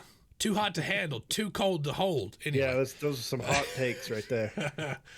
Are they hot takes? Are they really hot takes? No. You think that God, 2? No. I was gonna say you think that 2 is somehow worse than 2016. No, I will come down from my nebula only benefit and 2016 ask you questions. The only benefit 2016 had over 2 was the modern technology. That's about it. Sure, because the ghosts in 2016 look really cool. Yes, until the second half or the final third of the movie where it just became them standing on a green screen for the entire rest of the movie, and then I was just like, okay, they have discovered a thing and they're going to press that button until it breaks. Yep. Speaking of press that button until it breaks, so I've noticed a thing. This is just a random thing that I'm just going to talk about, and then we're going to get into the other thing. Do you prefer to hammer on a button during a cutscene, or do you prefer to hold the button? I would prefer not to have button presses in my cutscenes. I don't mean quick time event stuff, as far as in cutscenes. I mean if you're walking up to say you need to unhitch a horse from a wagon, do you want to hold the button I'd down hold and the then button do have it, to just or do you want to hammer on the X button or the square button or whatever it is to make it definitely happen? Hold. Me too, absolutely. So when I see that is an accessibility option, I immediately do that because I think that is a terrible feeling, and also it's good for accessibility because it allows more players who have physical limitations to be able to do these things, but it also makes it where you don't break your controllers as fast because you're not wearing out those springs by just hammering on a button. PlayStation has rebranded. Spartacus is now PlayStation Plus Essentials, Extra, and Premium. PlayStation Plus Essentials will be exactly what it was already. If you had regular PlayStation Plus for $60 a year, that is now what PlayStation Plus Essentials. You still get your online. You still get your cloud saves, 2 games a month. Whole thing, yeah. PlayStation Plus Extra will be $15 a month or $100 a year. It says that, and the words "up to" are doing all of the heavy lifting. They're literally the Atlas holding the world.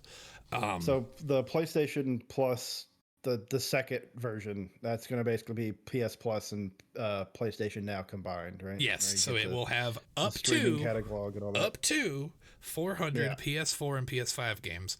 You'll be able to download and play those. There will be first and third party games. Basically, that tier is PlayStation Plus and PlayStation Now combined. And if you are a PlayStation Now member already, you will be converted to that at launch of the program. Now we get to the one that currently no one knows if it's going to be worth it or not, but I'm sure kind of leaning towards it doesn't sound like it's worth the extra money. PlayStation Plus Premium. Up to 340 additional games above the extra tier. Again, up to doing all the heavy lifting there. Yeah. Because they don't want to give you a number. They just want to say it could be this number. Yes, that'll be $18 a month or $120 a year. PlayStation, and it will have PlayStation 1, 2, 3 PSP games. 1, 2, and 3, and PSP. And the PS3 games will be cloud streaming only because Sony has given up on figuring out how to emulate the terrible, terrible design of the hardware of the PS3. Apparently, that console was such a just train wreck that just give us a Metal Gear Solid 4 remake, you cowards. So here's the thing that drives me crazy. Why is it that the internet can figure out how to do this stuff for free because they want to, and these companies can't do it to make money off of it? It makes no sense. Can do things like this and make money off of it either way and not have to do the extra work. But I'm just saying it's crazy because then it's like the terrible emulation of the Nintendo 64 games. Why would you want to do that? Because you can play emulated versions of these games if you go through the proper channels and get your ROMs ripped and do everything legally to where it's your copies of your games and you're doing the whole shebang, you're doing the whole thing, whatever, doing all the stuff, taking all the morally gray area out of that to where it's all you're fine, that's your ROM, that's your ISP, that's whatever, then your ISO, whatever, you can do all this stuff and then you can play that in 4K, 120 frames a second, Breath of the Wild, 120 seconds, Ocarina of Time. You can play it in crazy texture packs. You can make it where Link is a woman, Link has gigantic titas, like all this stuff, whatever. And you can do all these things, but then that's for free. Then you go to the paid version, and the water looks like garbage. They can't even fucking emulate it properly. Because Nintendo knows that people are going to play it regardless. And also, they're going to nuke anyone who does anything from Nintendo. Orbit. Yeah. And they know that people are going to pay for it either way, so they don't necessarily have to make it the best possible version. Here's the thing that. Go ahead.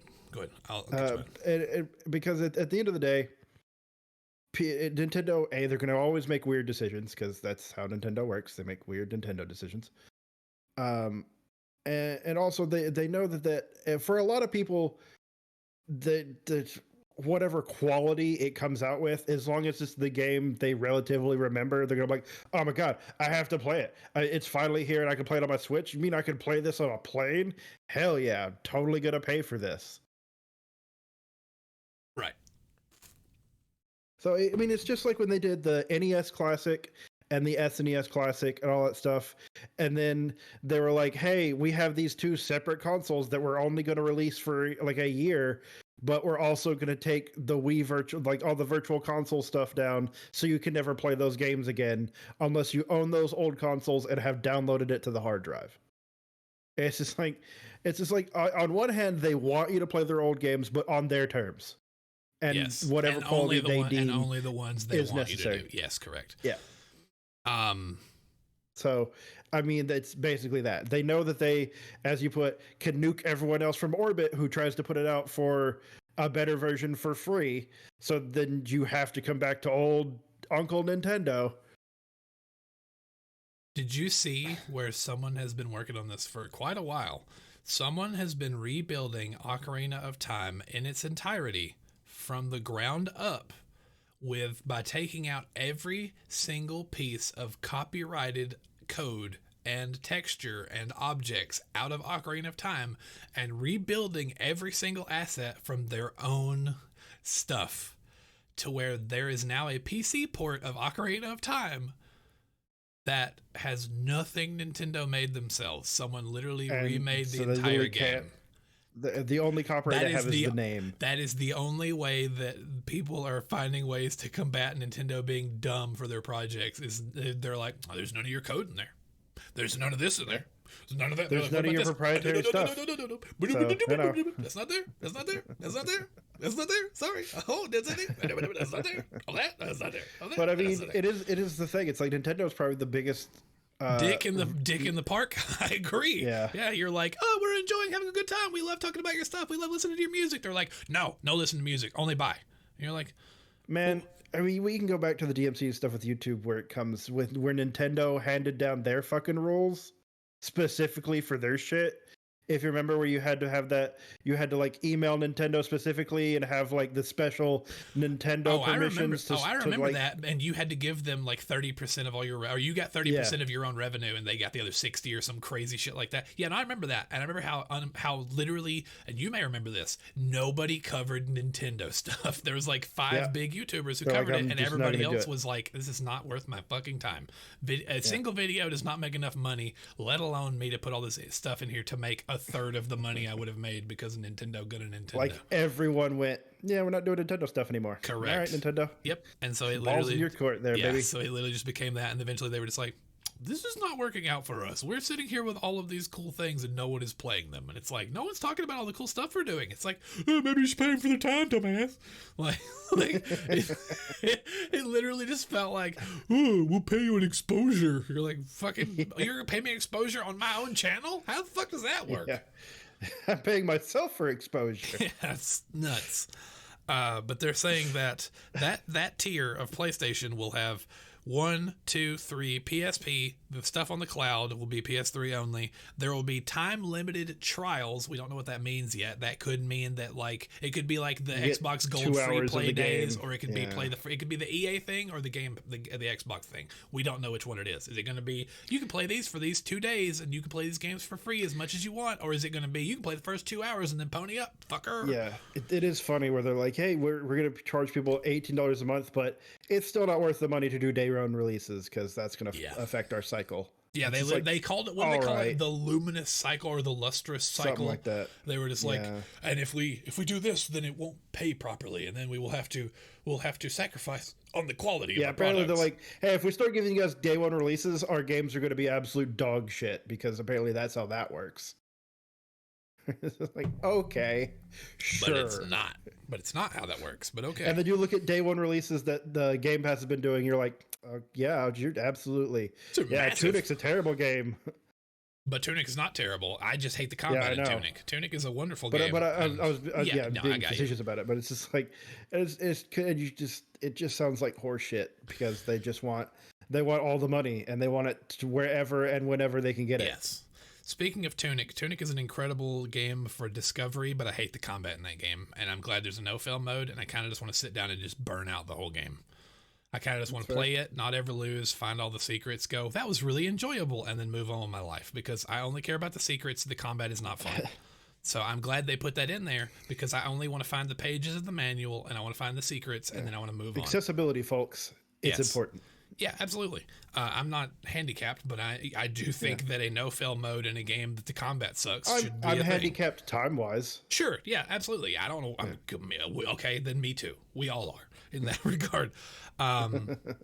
So they've said that Death Stranding, God of Boy, Marvel Spider-Man, Miles Morales, Mortal Kombat 11, and Returnal are all confirmed for that top tier, as far as I understand.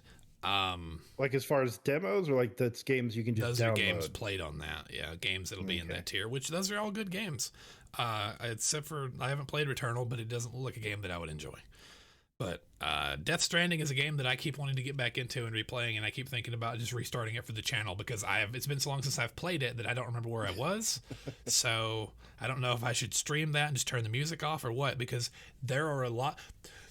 Talk about a game where Kojima said when the music kicks in, you'll start crying. And guess what? He was right. I did. You won't have that moment if I stream it or if I play it on the thing because I've turned the music off. But there's literally a part. There's literally a part where you're walking. All you're doing, you see a town in the distance, and you just came through a bullshit valley, and you've made it to the peak, and it is now literally you are a person who you are going downhill. Going uphill in Death Stranding is very difficult. Right. Because you're literally bogged down with all the shit you're carrying. So your objective is to carry this certain thing to this town. And when you come out of like the rocks part and it's just this beautiful green and it's all downhill and you can see the town there and the title of the song pops up and the name of the band and it tells you who it is and it starts just slowly growing and building. And the closer you get, the more it builds up. And you're just like, this is evoking so much emotion from me that I'm just literally just felt my eyes start tearing up in the corner. I wasn't like projectile crying, but I was just like, oh wow, this is like kind of crazy.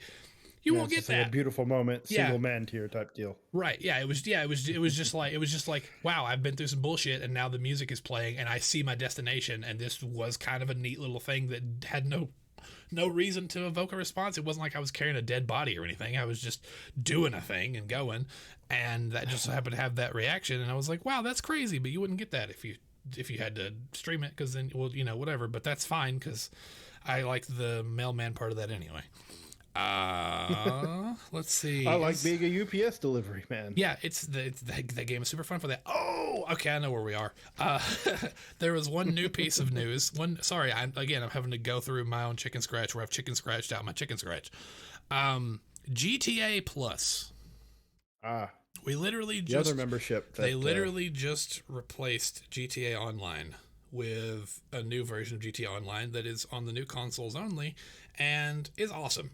I'm just going to be honest. It's awesome. It's very cool. That's a cool version of GTA. It all plays completely different because it runs so much better. It's really fantastic. I might have to med out some time and play some more of that because it's just good. It's just good comfort food for me personally. So I might have to get into that and do some heists and stuff at some point. I don't have room for it on my hard drive right now. So yeah. I don't either, but I might have to make room. But apparently, for $6 a month, you will be, if you are on the Xbox S, the X, the Series X, the Series S, or the 5, you will be able to spend that membership for whatever reason, not the PC. I don't know why. Also, none of the enhanced edition upgrades for the new versions either came to PC. None of those did either. So, literally none of that is there. It's because did they release new versions on the PC as well for the online and GTA 5? No. Is that the reason why they're not getting all the new stuff? No, they literally. I mean, it has updated graphics, but the graphics on the new consoles are the enhanced stuff. Like that version doesn't have without mods. But for $6, apparently this is the things you get are going to change. The two groups of people this sounds like it applies to are newer players who don't have all of the businesses yet, because they'll give you certain businesses and like give you some exclusive liveries for cars. And give you some exclusive clothes, but the first month will give you $500,000 in in-game currency, which is very low. That's like it's like a sixth of a supercar. That's like an hour of grinding if you're really serious about it, or not serious about it, whatever. But you will get a supercar that is available complimentary before it goes available purchased for the general public, and it will come with some exclusive liveries, however you want to say that. I've always said liveries, but I know other people say liveries, whatever. You will get a free auto shop located in La Mesa. It will introduce an assortment of new gameplay, which is like the Fast and the Furious content. Oh yeah, that's a thing to talk about. There's better Fast and the Furious games in GTA than there is in the actual GTA or in the actual Fast and Furious game. That stuff is actually really fun. Those are some super fun heists. You'll get the auto shop. You get your Los Santos car meet membership is waived, and if you already have paid for it, they will reimburse you the $50,000 during that event period. If you own a yacht, you can upgrade to the Aquarius super yacht at no additional cost, which I've talked about doing because that's like an $8 to $12 million yacht upgrade. So I've thought about doing that for a month just to get that, and then be like, so it's one of those things like I might do it 1 month depending on what content just they're giving you that business. Month. Right. Well, like this month gives you the auto shop and a supercar. So like that's cool, and like a yacht apparently. And as long as you get to keep the things you get when you unlock them, that's one thing. If they do that thing where like if you the get Nintendo the thing like where you're renting DLC, away, there's no way, because like if you sign up, the way Rockstar has been doing stuff before they started doing their own thing is they were partnering up with Twitch. But if you signed up for Twitch, got your Twitch gaming, Amazon Prime gaming, whatever it was, your upgrades and stuff, if you got rid of your Prime, you kept the stuff. Like once you got it, you could literally go cancel it and refund the moment you got it, and you still had it. So I don't think that'll be a problem. But you get a livery for the Mammoth Avenger, the Heavy APC, and the Conjali. You also get some new emblems. You get triple money and XP on How's Special Works Races series for the entire month. Let me know when they do that for Heist, and you'll have me. I'll pay the $6. You get double car meet rep on the street car. So here's the thing. They actually do. So these are additional things that will be monthly themed, but they already do those things every week. They have other things that they double and triple every week. So that could be going on right now, and we just don't know. But you also get, and I have to read this out loud is why I'm going through this, the Gusset Frog Tee and the Broker Prolapse basketball top and shorts. You know, if you want to broker prolapse. Neither of those clothing items sound like the kind of things I'd be like, oh, yeah, absolutely. Sign me up. I've got to pay $6 for that. That sounds amazing. Yeah, no, me either. But I do love that game. And so I'm going to have to figure out something I can uninstall. If I can beat Elden Ring, then I can uninstall Elden Ring for a while and put that back on there and be fine. Because like I want to take a break from Elden Ring, let it breathe for a while, and then come back to it. Because there for the past month, we have played nothing but fucking Elden Ring other than other stuff we're playing for work. And I just want to play other stuff for a while. It's an incredible game. It's one of the best games ever made. But I want to get through it so that we might do that today. Might do that today. Go help me beat Elden Ring so that I can be done with it for a while. Like, honestly, I want to play GTA, but I don't have room for it. It's massive. Yeah, maybe we'll just go through and just try to mow through everything and just be like, it's time.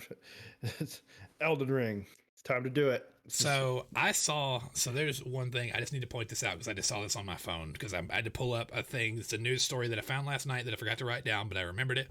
So we've been talking about playing Disco Elysium on the channel, and we'll probably do that. We've got it purchased, and we'll get to it eventually because we're doing some other long running things. We're not doing a million. Trying not to do 1 million episodes a day, but we're trying to do more than one. So we've got 2 going out, 5 times a week, and that's right now. Good. We're doing Inscription, and we're Inscription still on and Bugsnax. Once we're done with Inscription, because we're on the final chapter of that, then we'll go from there and figure out what we're gonna do. But I saw a quote from that Norco game that everybody says is very similar to Disco Elysium in some ways, and Jeff Grubb had this screenshot of text, and I'm going to read it, and you're going to go, oh, wow, okay. So, character says, I've been doing the same stuff as always, ripping on that bong like it's my job, watching hentai with the boys, putting back some Cherry Bang Pow soda. And then the response to that is, slurp, slurp, you know how we do. Yeah, it's basically like our Discord conversations. I don't know about you, but I love watching hentai with the boys. Word. We do the handshake. If there's one thing I want when I'm watching hentai, it's other people in the room. Hell yeah. Who else's hand are you going to hold while you're fapping, Buddy system. How are you going to charge your crystals if you're not hanging out with your bros? Yeah, you got to get those JO crystals charged. God, you always wonder why I'm in such a good mood. It's because my crystals are always charged. Yeah, I might have to come down there and help you charge up some more crystals. Oh, yeah. Charge up some of my own. Yes, let us plant I got a cleansing ritual I need to do in my house. Let us plant all of the homoerotic. Let us plant all the homoerotic seeds for all the fanfic. Ugh. Anyway. I mean, if either of our parents didn't already think it, they're definitely gonna know. Yeesh. Anyway, that is not the case. I'm whatever. Or is it? You'll never know. Not even for me. I'm a little insulted. Or is it? After all we've been through, you couldn't make an exception. Or is it? Maybe that's why I'm wearing my plunging cleavage shirt today. Maybe I'm trying to show off the hamburger meat like a peacock spider. Who knows? Anyway, there was a tweet that went out from the Marvel's Avengers game, which I'm going to say, here's the thing. Here's the thing. I'm going to defend that fucking game. It's a fun game to play, but it doesn't have any content after you beat the story stuff. It's a fun game to play with friends. Let's be real specific here. So yes, but there may be an ellipses off that you don't see the rest of the quote, but it is a fun game, and it is a pretty game, but it's also like 300 gigs on the new consoles. Oh my god. It's massive. It's ridiculous. It's massive. It's bigger than Call of Duty. That's saying something. But yeah, for the amount of content, you're like, why is it so big? Yeah, it's crazy because that game is really fun to play with friends. It's fun to do the dumb superhero beat 'em up stuff, but also I can go play Destiny with you or GTA and have more fun and have more content. It's way more. It's not a mile wide and an inch deep. Way more content. Yeah, correct. And so they said, our team is currently investigating the issue causing a crash for some PS5 players. We think we've identified a fix that is currently being implemented and tested. We hope to have more news by tomorrow morning and will continue to keep you updated. In the meantime, here's a workaround that is resolving the issue for some players. Just note, it will reset all of your campaign progress. That is one of those things where I'd be like, I'm just not gonna play your fucking game until I can do that without resetting my fucking campaign. Go to operations and reset your reassemble campaign progress. As soon as you become young Kamala on A-Day, force close the game from the PlayStation home screen, and then you should be able to start the Avengers Initiative again. Oh my god. Hey, no. I'm not gonna do that. Absolutely fine. Yeah, it's definitely one of those things like Avengers is not the game that I have to play so much that I'm willing to reset my progress to do it. No way. Fuck all the way off. No way. No way. If you're like, hey man, we need to play Avengers, we've got to play. I'm like, I would, but we can't unless we reset all my campaign progress. And you'd be like, you know what? There are other games to play. Especially right now. Yeah. This is the worst time to tell people, hey, you can continue to play our game, but it's an inconvenience. Yeah, it's bad. I'm like, okay, I'm gonna go play Elden Ring, Tiny Tina's, Destiny, GTA, Hitman 3, so many good games. Like, so many games keep getting new stuff. Lego The Skywalker Saga is coming out in like a week. I'll wait for that. That's what I'll play. I want to play that game so bad. The game looks so good. Are you kidding me? I'm so excited about that game. I love all the Lego games. I've actually been recently playing Lego. So here's the thing. This is a fun thing. I'll just tell you this, all right? The Guardians of the Galaxy game was so good that I went and bought Lego Marvel 2 after that because I needed more. And the comedy from that is on par with the Guardians of the Galaxy game. So it was like very on. I was like, all right, this is a good time. I haven't finished it, but it's a very awesome game, and it's open world, and it's this huge sandbox thing that's like your hub world. It's like this crazy, like all the different worlds are like meshing. So it's like ancient Egypt over here, Cowboy Town over here, and it's like they're all converging in this weird multiverse. Now that shit's very fun, but all of the DLC levels for that game are all commercials for Marvel movies from like 10 years ago. So one of them the one for Guardians of the Galaxy, the ones for Guardians of the Galaxy, these things all have it's cool because they all have canonical events that happen before the movies start. So they're the setups for the launching points from these movies that are things that are referred to in the movies or like the first 5 minutes of the movie. And then it sets up and goes, if you want to see how it happens, go watch the movie. So there's one for Guardians of the Galaxy, which I haven't seen those movies, but I probably should at some point. Chris Pratt is... took a turn on Chris Pratt in a way that I'm just like, you're crazy is what you are. You're Christian to a crazy extent, and it scares me. But it's me, Mario. It's a thing. Yeah. So the Guardians of the Galaxy level, you literally are in like this weird, again, this may be from, I assume this is from one of the movies, you're fighting a time octopus on a platform while Mr. Blue Sky plays. That's from Guardians of the Galaxy 2. That's literally the opener of the movie. Okay, well, you play that boss fight, and you start out playing as Baby Groot, and you're just like dancing around the edge while everybody is like being controlled by the AI fighting back there while Mr. Blue Sky starts, and rats are trying to eat you, and you like do a spin move to like knock them away while you're dancing, and then like it gives you like a golden brick because you solve the puzzle of like defeating enough rats, and then you swap to someone else and you start doing all these crazy things, and then you get like the battery that you needed or whatever, and then it's like, oh, got it, whatever, blah blah blah blah blah. Oh, looks like Rocket's stealing something he shouldn't. You want to see how this plays out? Go watch the movie, I guess. And like Gwen Poole is like the narrator because she's in that. That's a big part. But that game's super fun. I'm going back and playing it now. I heard that it had frame rate issues on the hardware that it came out on, but playing it on the new stuff is pretty sweet. Oh yeah, I'm sure it's great. It loads like this and doesn't have any of the frame rate issues. So it just power through all the problems. One last thing of news that we had, I know we've already kind of had a discussion, so we don't really have to get into another one because we kind of did the podcast in an inverse thing because we're trying to remember everything we've spoken. Yeah, we're trying to remember what we've talked about, and that's fine. But Stranger Things will be ending in season 5. There was a Which bunch is fine. I always enjoy Yes. when people have an ending in mind. Correct, Because absolutely. it generally makes for a better show. There was a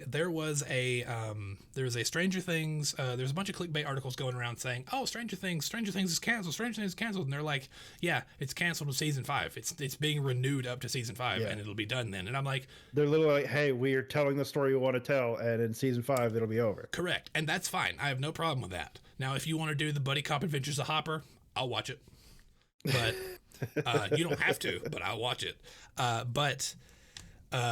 Yeah, that's the thing. Like, I saw a ton of clickbait stuff. I was like, "What do you mean? We still got a season on the way that hadn't come out yet. What's happening? Why are they doing this?" And it was like literally just people being like, "Well, they're not technically renewed after season 5." And I'm like, "Well, we haven't even seen 4 yet. So who cares? Who knows? A lot can happen. They can come up with a really cool idea for a season 6, and then they can always do it. And if they do that and it happens natively and it happens in a way that feels good and they think it needs to happen for the story, as long as it's organic for it. Yes, I have no problem with that happening. It's just if they're forcing it for the extending Netflix money a show is for the sake of extending the show is when it's going to turn into trash. Correct. Can we talk about? I did not finish the show, but people seem to think they jumped the shark when they added Cruella de Vil and the Elsa people to Once Upon a Time.